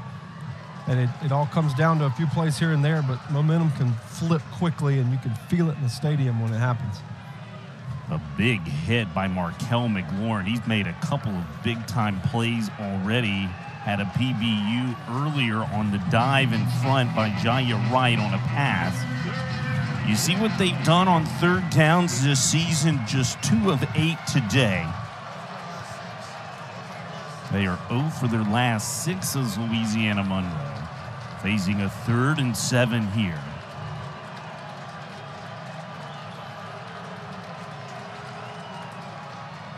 It is a commitment to the ground game again. Hunter Smith leans forward to the 20-yard line. I didn't see that call coming on 3rd and 7, Jason. I don't know about you. You know, sometimes. You never know. Sometimes it makes you wonder the thought, the commitment. But it really kind of gives you a mindset to think maybe there's a belief we're going to play this thing low scoring today. Yeah. And understanding the calculation, it's only a 2-score game at the moment in a 10-point ball game. Louisiana-Monroe may feel, hey, we'll just capitalize later.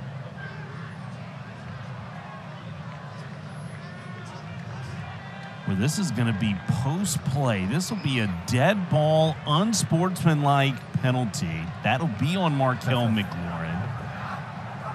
And you've heard of drive killers. This is a drive extender right here for Louisiana-Monroe, a gift, if you will. That will result in a 15-yard penalty out to the 35-yard line and a fresh set of downs. Yeah, that's inexcusable.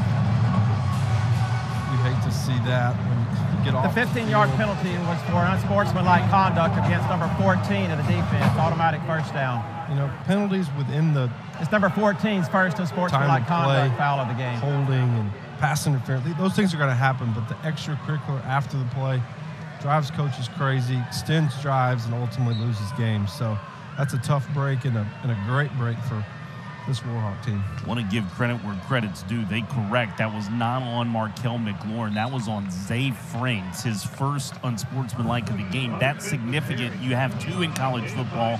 You're done for the ball game. Well, he was the one earlier. He was. Getting a little chirpy on the sideline. You saw Will Hall try to kind of get him under control. So it's an emotional game. You want to play with a lot of emotion, but you got to toe the line. And some do it and some don't do it so well. Warhawks are trying to get Hunter Smith going. He's got 7 attempts for 33 yards. Here's another one, his 8th rush here. He'll go for about 3 yards. He had 100 yards rushing in the first 2 ball games of the season. He has not had a 100-yard rushing game since. Matter of fact, he's at 382 on the year entering today. Now here's the 3rd down I could see an inside zone run play. 3rd and 2. We'll see if you and Matt Kubik, my guy Matt Kubik, offensive coordinator for the Warhawks, on the same page. Let's see what they draw up. Motion to cross with the tight end. Wright booted out and throws it away. Good pressure from Southern Miss defense. He was on the run from the get-go. Wright was. That was big Jalen Williams. This is a different defensive line when big 96 Jalen Williams is in the middle. So the unsportsmanlike penalty doesn't hurt you. Survived it. Big stand by the defense. Saw Williams there untouched up the middle, so just a miscommunication up front. Does a good job running it down, know where to throw the football. Warhawks have to punt it away. Gilbo trying to angle one into the Warhawk bench. It will stay inbounds and roll dead at the 19-yard line. It'll be the Golden Eagle offense back out on the field.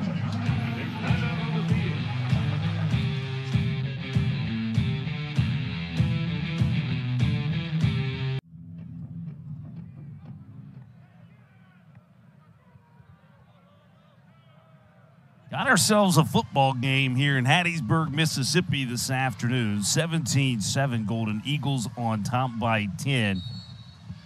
Here with a little more than 6.5 minutes to play in this third quarter. Billy Wiles and company back out. They've amassed 311 total yards of offense today. Kenyon Clay gets the carry. It's astonishing to me, and I will tell you, I am about as flabbergasted as all of you at home at how similar in offensive style game plans coming out of that locker room. Each of these teams wanted to shorten this game, it appears, and keep this at a low-scoring affair and just trying to establish a ground game. And really, they seem committed to it come hell or high water. Yeah, I see for Monroe, I think they weren't getting the quarterback play they wanted, so they felt like maybe that was their best chance. And then for Southern Miss, maybe it's shortened the game. You've got a 3-score lead. So both similar strategies, but coming from a different angle, I would say. Yeah, there's people out west right now that believed in a total and kind of thought, hey, man, what's happening in Hattiesburg all of a sudden? 17-0 first quarter, and we're committing to the ground game, right? I feel for those folks. Maybe somebody got a call. Maybe so. There's no telling. Ethan Crawford on a design package. Well, they have sniffed that out. My goodness. That was read by Tristan Driggers, the Rover backer. We've said his name earlier. When he saw that play, Austin Davis, watch this recognition. See, they're triggered, like he knew, like he was in the huddle. When this Warhawk defense has played aggressive behind the line of scrimmage, they've been good today, haven't they? Yeah, they have. They have explosiveness. They have firepower to do what they want to do, and that's why they've created so many turnovers this season. They're keeping them in this ballgame. It's a team that's had 4 games with 2+ more turnovers. They've had as many as 5 turnovers in a game. That was against Army. Billy Wiles throws this one away. Wiles is pushed into the out of bounds along the sideline. Wiles was sort of hit right after the throw into the boundary along that side. A scary scene along that Warhawk sideline. There is no foul on the play for an ineligible player downfield. The ball was thrown away at the sideline. And a scary scene in Hattiesburg, Mississippi has broken out. Medics being called as Wiles crashed into that Warhawk bench.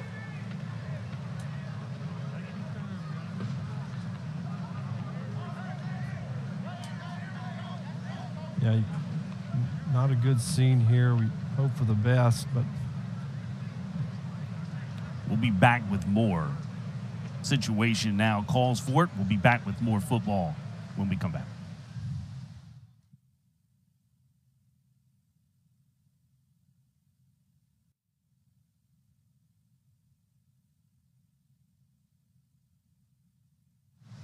It is never the scene you want to see in the moment of a football game, but a scary situation happened here at Roberts Stadium. A member of the Warhawk travel party collided with Billy Wiles after Billy Wiles threw an incompletion, and he's being attended to by some of the best medical staff within the area. You see Southern Miss head athletic trainer Todd McCall over as well to check on this member of the travel party within the Warhawks. Terry Bowden, the head coach of Louisiana-Monroe there, talking with Todd McCall. You can see just the concern immediately at this moment.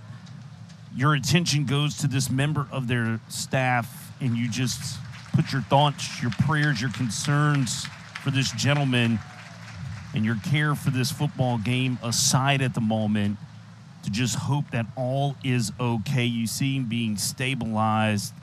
Really nothing Billy Wiles could do. We have seen a replay. We are choosing not to show that to you intentionally, but Wiles let go of the pass, was pushed, not late, not anything violent, just the game of football, and accidentally collided with this gentleman along the sideline. And he laid motionless for just a few seconds, and medical staff immediately got to him. They have put him on the board, as you see. He is getting ready to be carted off and will be attended to. And to his family, we certainly cast our thoughts and our cares and our prayers to his family at this time. It's really difficult to think that we're going to go resume football, but we will. But at this moment in time, our thoughts are with this gentleman, Austin. Just one of those scenes in football you just never want to see.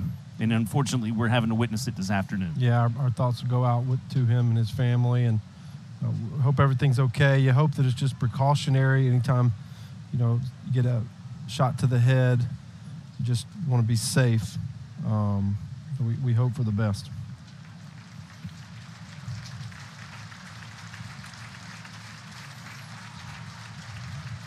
Crowd with an ovation to him as he is being carted out of M.M. Roberts Stadium.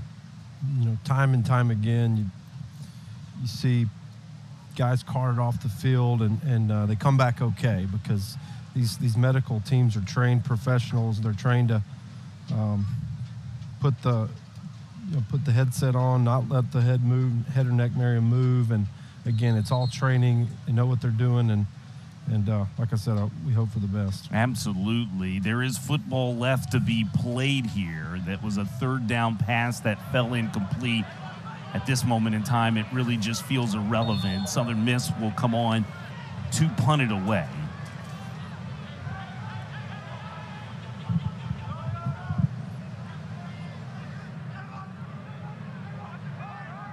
Southern Miss going to shift in their punt formation.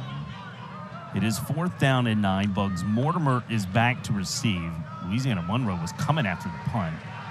Lofton knocks it dead right at the 28-yard line is where it is down, and now it's a Warhawk offense that got a defensive stop. Now we're at that momentum swinging moment, right? All of a sudden now you've left the serious moment of this ball game that didn't really even involve football. You got to get retrained back, refocused. There is a task at hand. They have played it very conservative to this point within the third quarter. And, hey, tip of a cap, right? You're in a 10-point ball game with 4.5 minutes left in the Yeah, they're right there where they want to be. Just credit to their defense, really, for coming out in the second half and stepping up, shutting this Southern Miss offense down. As explosive as they were in the first half, they haven't done much in the second. So just kind of see where this thing plays out here late in the third. It's Isaiah Woolard. He was the Mississippi High School all-time leading rusher, amassed over 8,000 yards in his high school career. Training staff for Southern Miss back out on the field.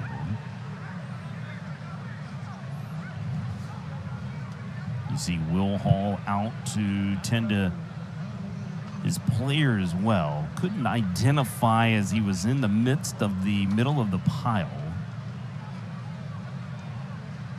I want to say it was 7. Stanley. Yeah, it looks like Jay Stanley. It is Jay Stanley being helped off the field. This is what kind of player Jay Stanley is. You see on his right hand the cast, and here's a look at the play. He's at the point of contact and goes flying in. He's playing with a broken hand at the moment with that cast, and the disregard for his body to go in there and make that kind of tackle here late in this ball game. He'll be back, I can assure you. Playing the only way he knows how to play, full speed. They make them tough in Greenwood, Mississippi, the hometown of J-Stamp. Jaya Wright spins it out. It has been a quiet afternoon for Tyrone Howell. He leads this team with 37 receptions. That was just his second reception of the day. Now, Howell, the transfer out of Kansas State, has been a big piece of this offense, and if they do decide to go to the passing game, I could see him getting more touches. 6 first downs total for Louisiana-Monroe. They had 3 in the first half. They had 3 in the first 9 minutes of this third quarter. Wright being chased. His ball is caught.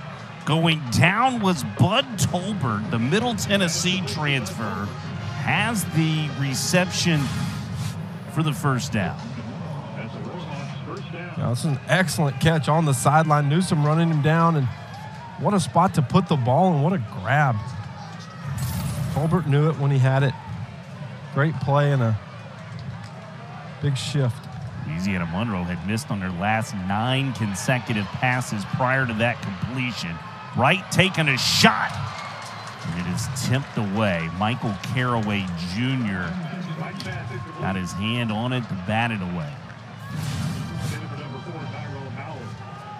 The Warhawks setting up the throwback to the running back, but it's covered. Wright scrambles out to the right, and just a poor decision there. Had another chance for an interception.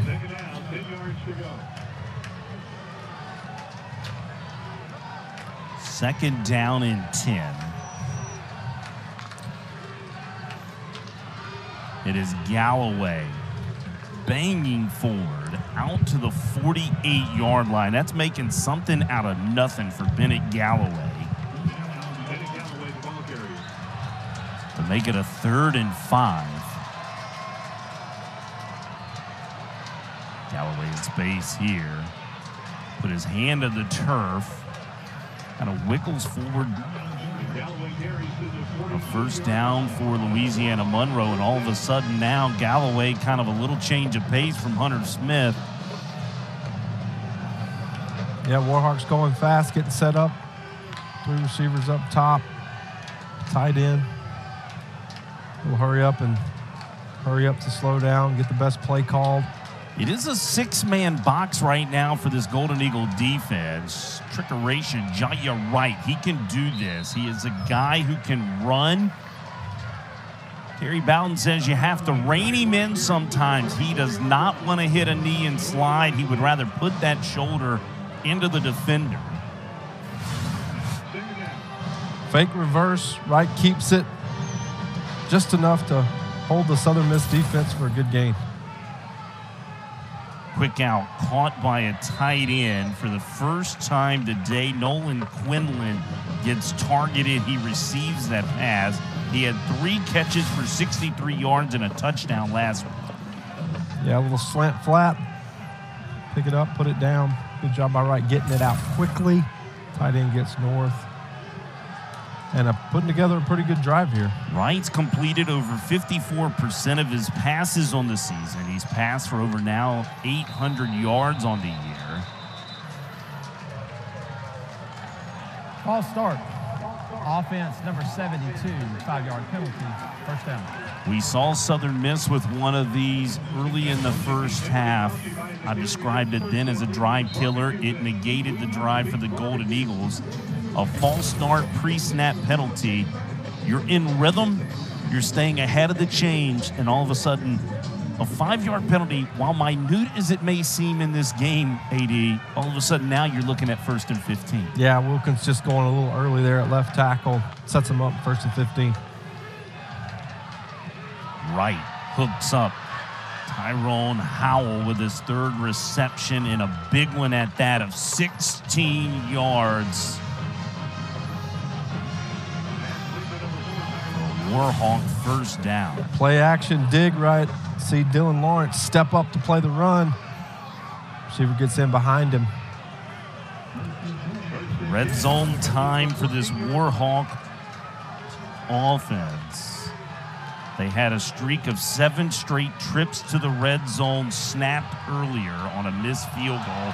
And Jaya Wright just lost the football. There is a penalty on the field. So hold what you got. The fumble was recovered by Quentin Bivens.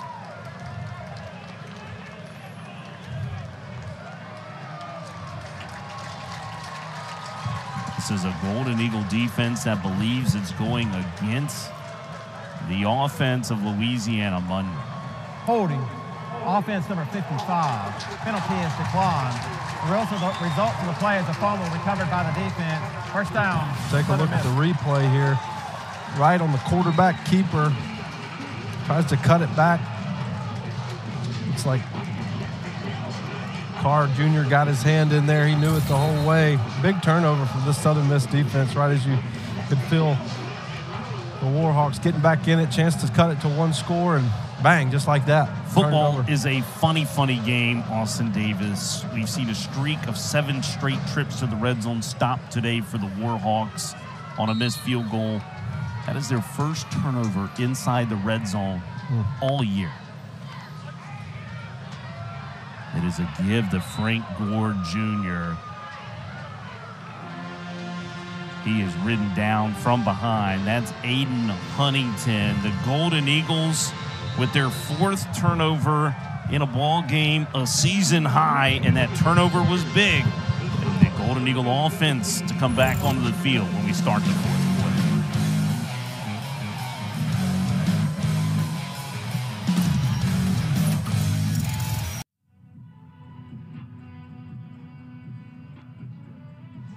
When you get collectively 2 of the worst defenses in the country together in a stadium, of course, a defensive ball game breaks out. This is what these defenses have done today. Southern Miss with the 3 INTs. They had 3 in their previous 7 games. By the way, all losses for this Golden Eagle club. And, of course, the fumble recovery that has set up this drive for Southern Miss. They are handing the football to Ethan Crawford, their very talented young quarterback. He goes into the belly of Frank Gore Jr. Got to expect to see a heavy dose of Frank Gore in the 4th quarter, up 10 points if you're Southern Miss. Southern Miss scored on 3 of 4 drives to start this game. Since then, 5 punts, 1 INT, and a field goal that was blocked in this ball game. Got to find a way if you're here for the black and gold. Get something going. An empty set. Haven't seen this today. Billy Wiles looks to his left, back right, rolls out, complete to Cole Cavallo. Austin Davis, I have hinted to it several times. I am a believer in the decision-making ability of Billy Wiles. He got from his first read down to about his 3rd to 4th check down before he made the decision to get it to Cole Cavallo. Yeah, did a great job, and credit to Cavallo for finding the hole in the zone and just sitting down. And when the quarterback's on the move, needs a place to throw the football, receiver has to present himself. Did a nice job there. Ethan Crawford is back in. Jet motion to Chandler Pittman, who will be drugged down by the face mask, mind you, back around the 26-yard line.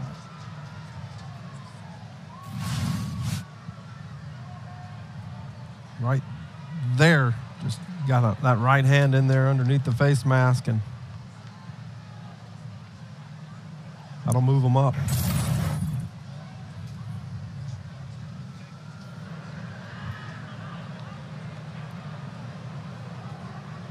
Referee Scott Broadway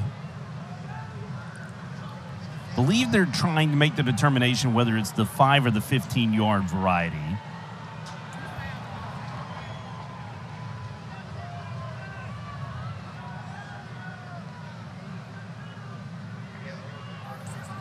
There are 2 fouls on the play. Fouls will offset. Holding, offense number 65, personal foul, face mask on the defense. Both fouls offset, replay 2nd down. So offsetting penalties. Correction, replay 1st down. It'll be a replay of 1st down here for the Golden Eagles.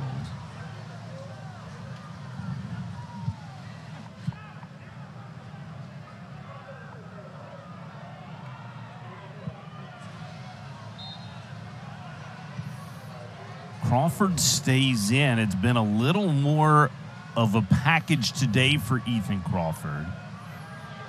Zone read.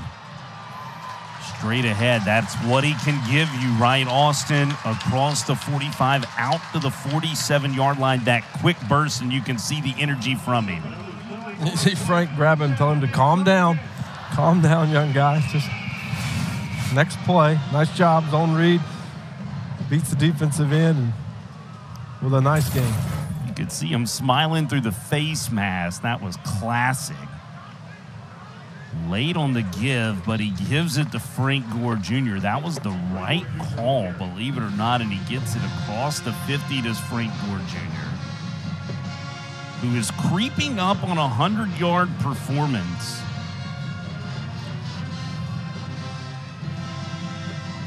That's what he's done today so far.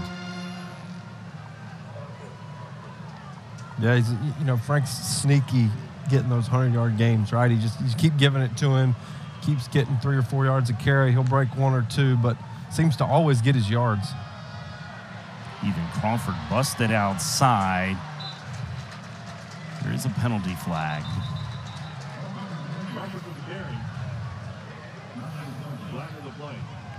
Flag down in the area of a holding. Offense, number 77, 10-yard penalty, second down. Holding on John Bolding. Let's take a look here. Yeah, just got those arms a little outside the shoulder pad. You can see when the defender tried to break away, a lot of jersey. Good call. That would be the definition of holding. Kind of wrapping them up. Yeah, that's just not allowed, unfortunately. There's no telling how many yards you'd have had. Offensive lineman could have held.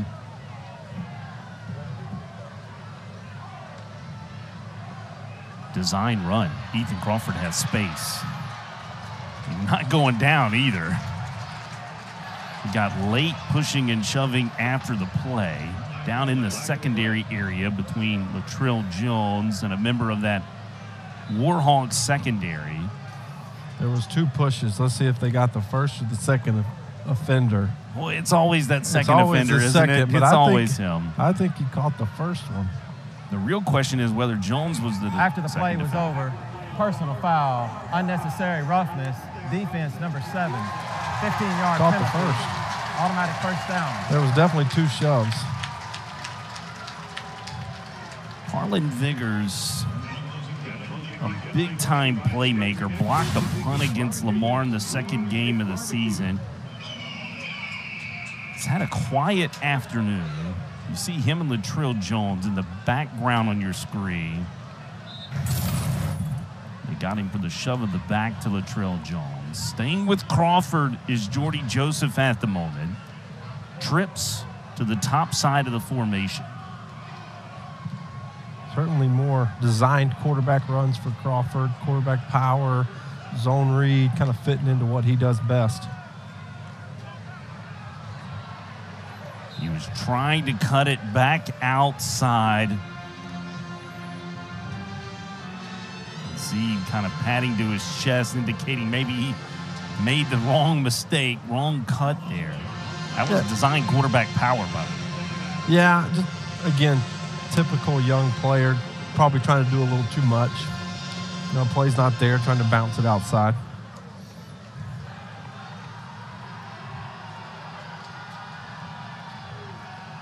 Straight ahead, Frank Gore Jr. And look at the push. He was held up around the 5-yard gain mark.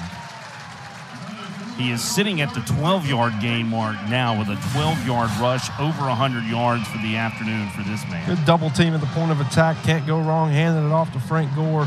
And then the big hog mollies get behind him and get 5 more. First down.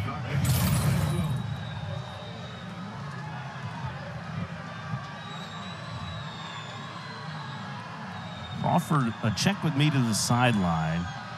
Play action pass. Fires a missile. He has a cannon on his right side. This one just low to Tyquan Henderson. Well, RPO steps back, has a little bit of a seam there, but Good play, undercut it. Ball's incomplete. Well, if we're going on your theory earlier in the ball game, Tyquan Henderson should catch that football and hit him in the hands. Well, that was a little different. That low heater to the turf should have been tough. received, huh? That is a tough play, isn't it? A give right into the teeth of the Warhawk defense. Frank Gore Jr. winds up making a couple of yards out of it. Coming in inside 10 minutes, game clock starting to be a factor. If you're Louisiana Monroe, you got to start thinking time as well as points, and vice versa for the Southern Miss offense. You're just trying to kill clock, get points, and put this thing to bed.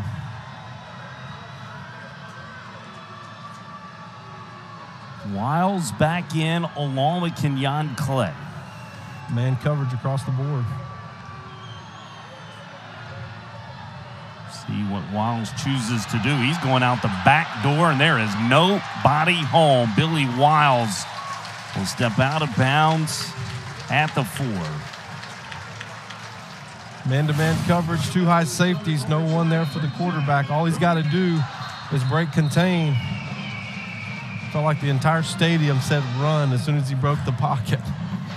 A lot of green grass out to the right side. What is that feeling like for a quarterback? You look out there and there's not a soul, and you say, this is my time to shine, right? And you always feel a lot faster than you really are. It looks worse on film, I can promise you. That's a good point. 2 receivers into the boundary from the far hash.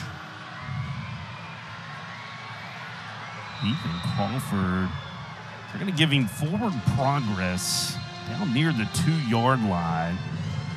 This one has turned truly physical. The clock's just ticking away for this Warhawk team. Watch Kenyon Clay. You really couldn't see it at the point of attack. He was going to lead the block. We'll give you another look here, possibly. Golden Eagles going into their super back set.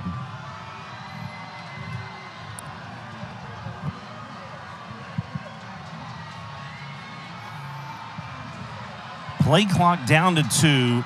Will Hall's calling a timeout with 1 on the play clock. He got it in time.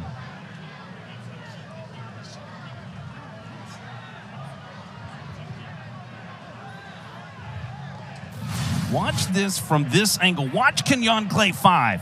Hello. This thing is turned into a physical fight. Yeah, trying to seal off the edge.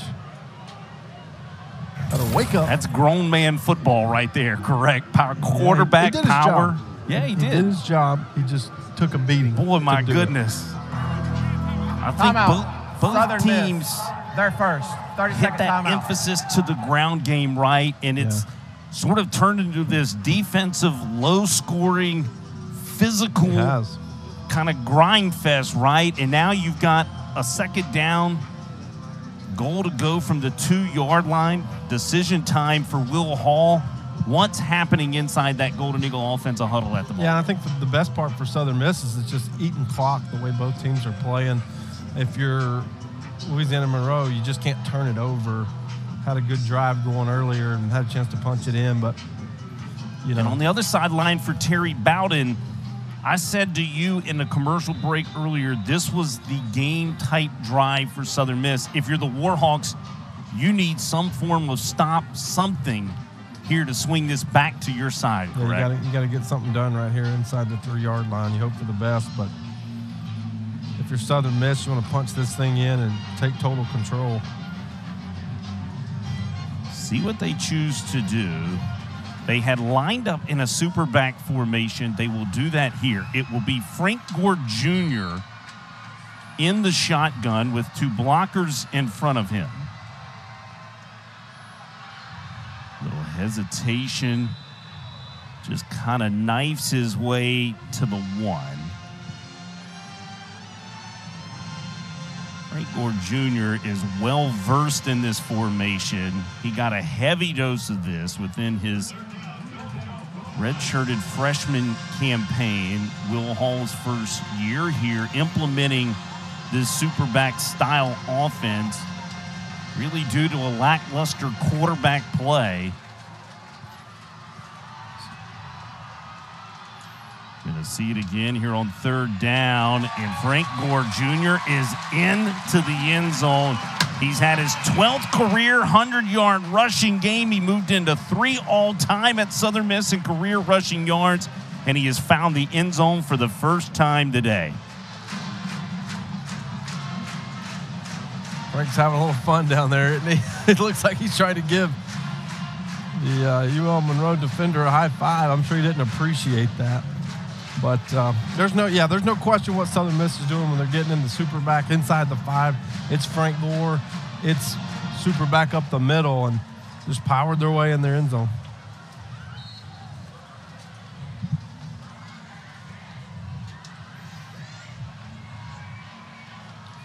Andrew Stein is on to kick the extra point try up and through. He's converted that process. 24-7, Southern Miss on top by 17. Back.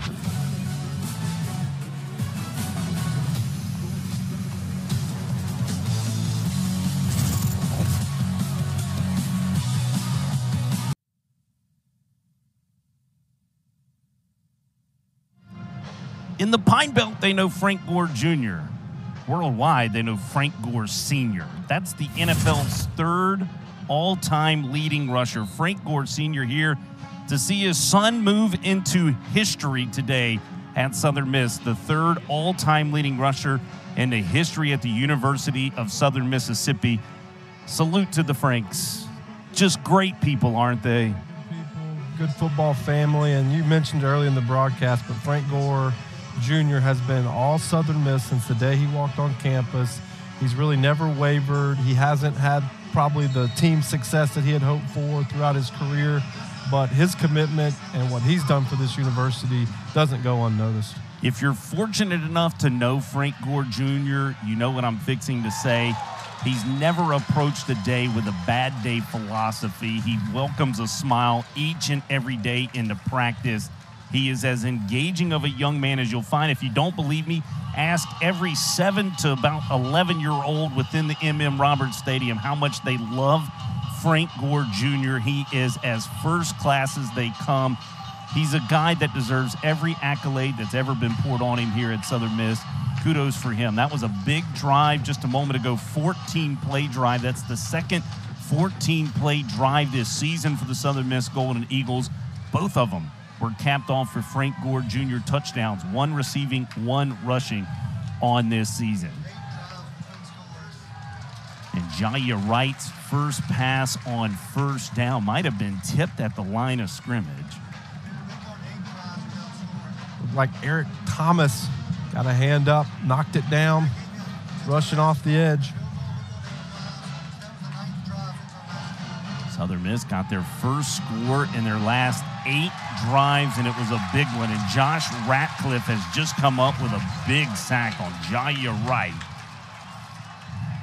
This is a defensive line I thought was fairly quiet early in the game. It was the secondary for the Golden Eagles making an impact. Here of late, it has become the big guys up front making an impact, making plays behind that line of scrimmage. Sure, that was a great push by the entire defensive line. It's a group effort. Wright calls for a snap. He will spin it. It is in and out of his intended receiver's hand. We're going to go to Nana Davis. Swayze Bozeman with the coverage, tight coverage, made it tough on him. Big stop by Southern Miss defense. With 6:48 to go in this game, the Warhawks are running out of time.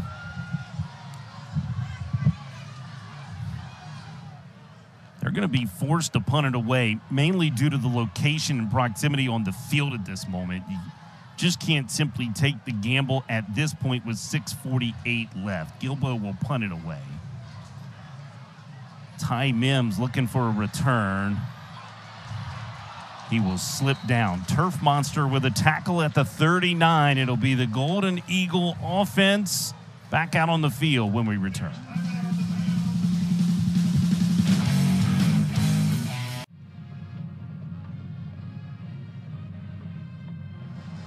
Wish I had better news for the upcoming schedule for the Warhawk faithful and Terry Bowden's Ball Club, but it doesn't get any easier. Begins next week against Troy. That's the Western Division leading Troy Trojans. Then a road trip to Oxford, Mississippi, 17th ranked Ole Miss, and a road trip down to Lafayette, Louisiana in the finale for Terry Bowden's Ball Club. That is 3 incredibly difficult games. And on the Southern Miss side, the remaining schedule looks almost eerily similar. It involves 2 teams out of the Sun Belt, the same 2 teams, Louisiana and Troy, and then a trip to North Mississippi as well. Here is Ethan Crawford again on a zone read. It's drugged down there from behind. Southern Miss goes to Mississippi State as well, so they have a similar schedule there at Louisiana, at Mississippi State, and finish with Troy. But you know, if you're both of these teams, you're looking for positive games. You know, the season hasn't been what you wanted it to be as a whole, but every game is an opportunity to go out and play and prove that you've made progress. Southern Miss going into clock management 101 here. They'll break their huddle at the 10-second mark of the play clock. Billy Wiles in the gun. Frank Gore Jr. He just always seems to fall forward. Even when you pop the tape in, you just watch him. It's just never going backwards. It's just constantly falling forward for Frank Gore Jr. Yeah, he averaging right there 5 yards a carry tonight, 23 attempts for 115 yards. And, you know, when a guy's getting 5 yards a carry, it's hard to not keep calling his number. He actually checked himself out of the ball game for a moment.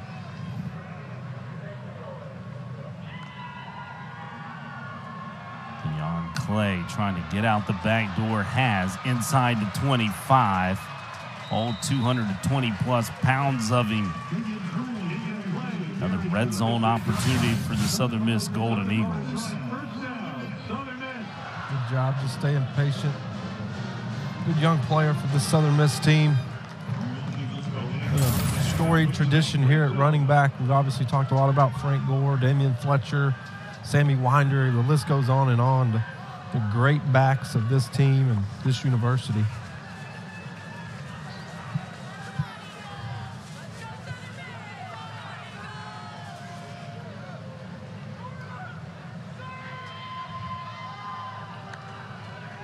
Cavallo was the tight end in a wingback formation to the left. It is a give to Kenyon Clay again. Kenyon Clay reminds me of a traditional Southern Miss prospect, a small high school in Union, Mississippi, maybe a little overlooked by some bigger schools with a lot of talent. And as soon as he shows up on campus, coaches are talking about him. It's the young man, it's the player, it's really what Southern Miss has kind of built their program on over the years, and excited to watch him play for the next 3 or 4 years. They love him. They say he's a workhorse in the weight room. You're getting a heavy dose of him here. Inside the 10-yard line goes Kenyon Clay.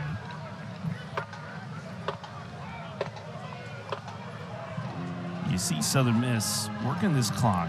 They came in to this weekend 11th in FBS in time of possession, averaging 32 minutes and 42 seconds of possession a game. They have surpassed that. Just under 7 minutes to play tonight. They are up over 35 minutes and counting. Well, I said they're well versed in this style of football. They can shorten a game, eat up that clock in a hurry. It is Ethan Crawford, a give to Clay. Fresh set of downs for Southern Miss.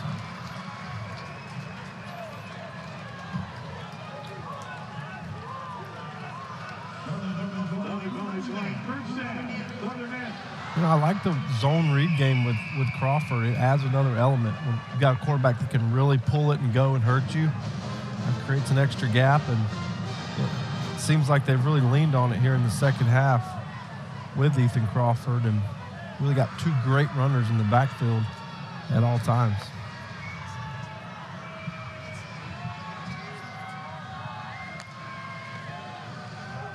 Offer to give. It is Clay again.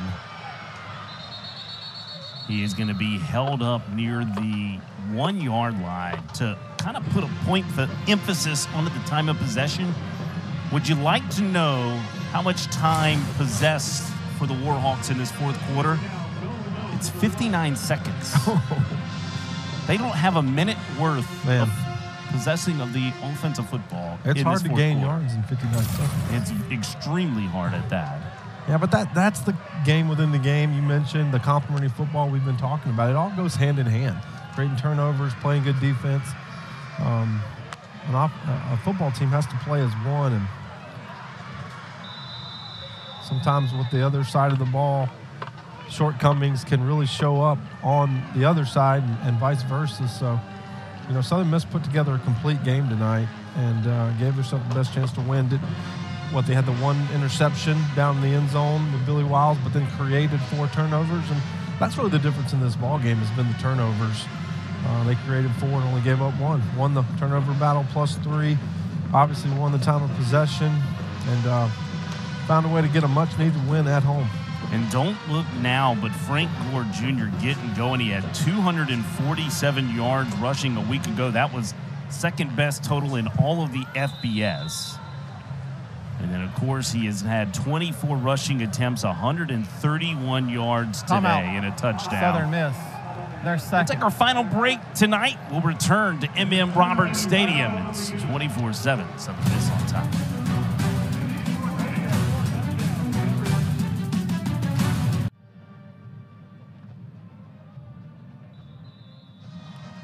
Welcome back to Hattiesburg, Mississippi. Sunbelt Conference action on ESPN. A 24-7 lead right now for the Southern Miss Golden Eagles. 45 seconds away from their first Sunbelt Conference win of the year. Trying to snap a 7-game losing streak at that.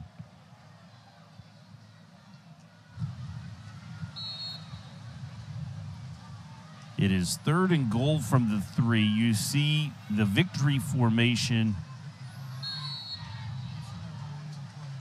Billy Wiles, inadvertent whistle. Well, issue in the play clock as well. So now they have reset the play clock. There will not be another snap. There was no need for Will Hall to tackle on another one. That shows the respect between he and Terry Bowden in these two programs. You see a mentor to a mentee. These two guys close. They talk often. They have confided within each other often. Both guys enduring very tough seasons, very similar in style seasons, and Will Hall comes out victorious today. Yeah, congratulations to Southern Miss. And like you said, a much-needed win for both teams, but they came out, they played a better game, created turnovers with the interceptions, and did what they needed to do and gave the ball to Frank Gore. Can't go wrong doing that, right? No, you cannot. Frank Gore Jr. moves into 3rd place all-time on the Southern Miss career rushing yards list, and Will Hall and this Southern Miss Golden Eagle program get their first win in Sunbelt Conference play.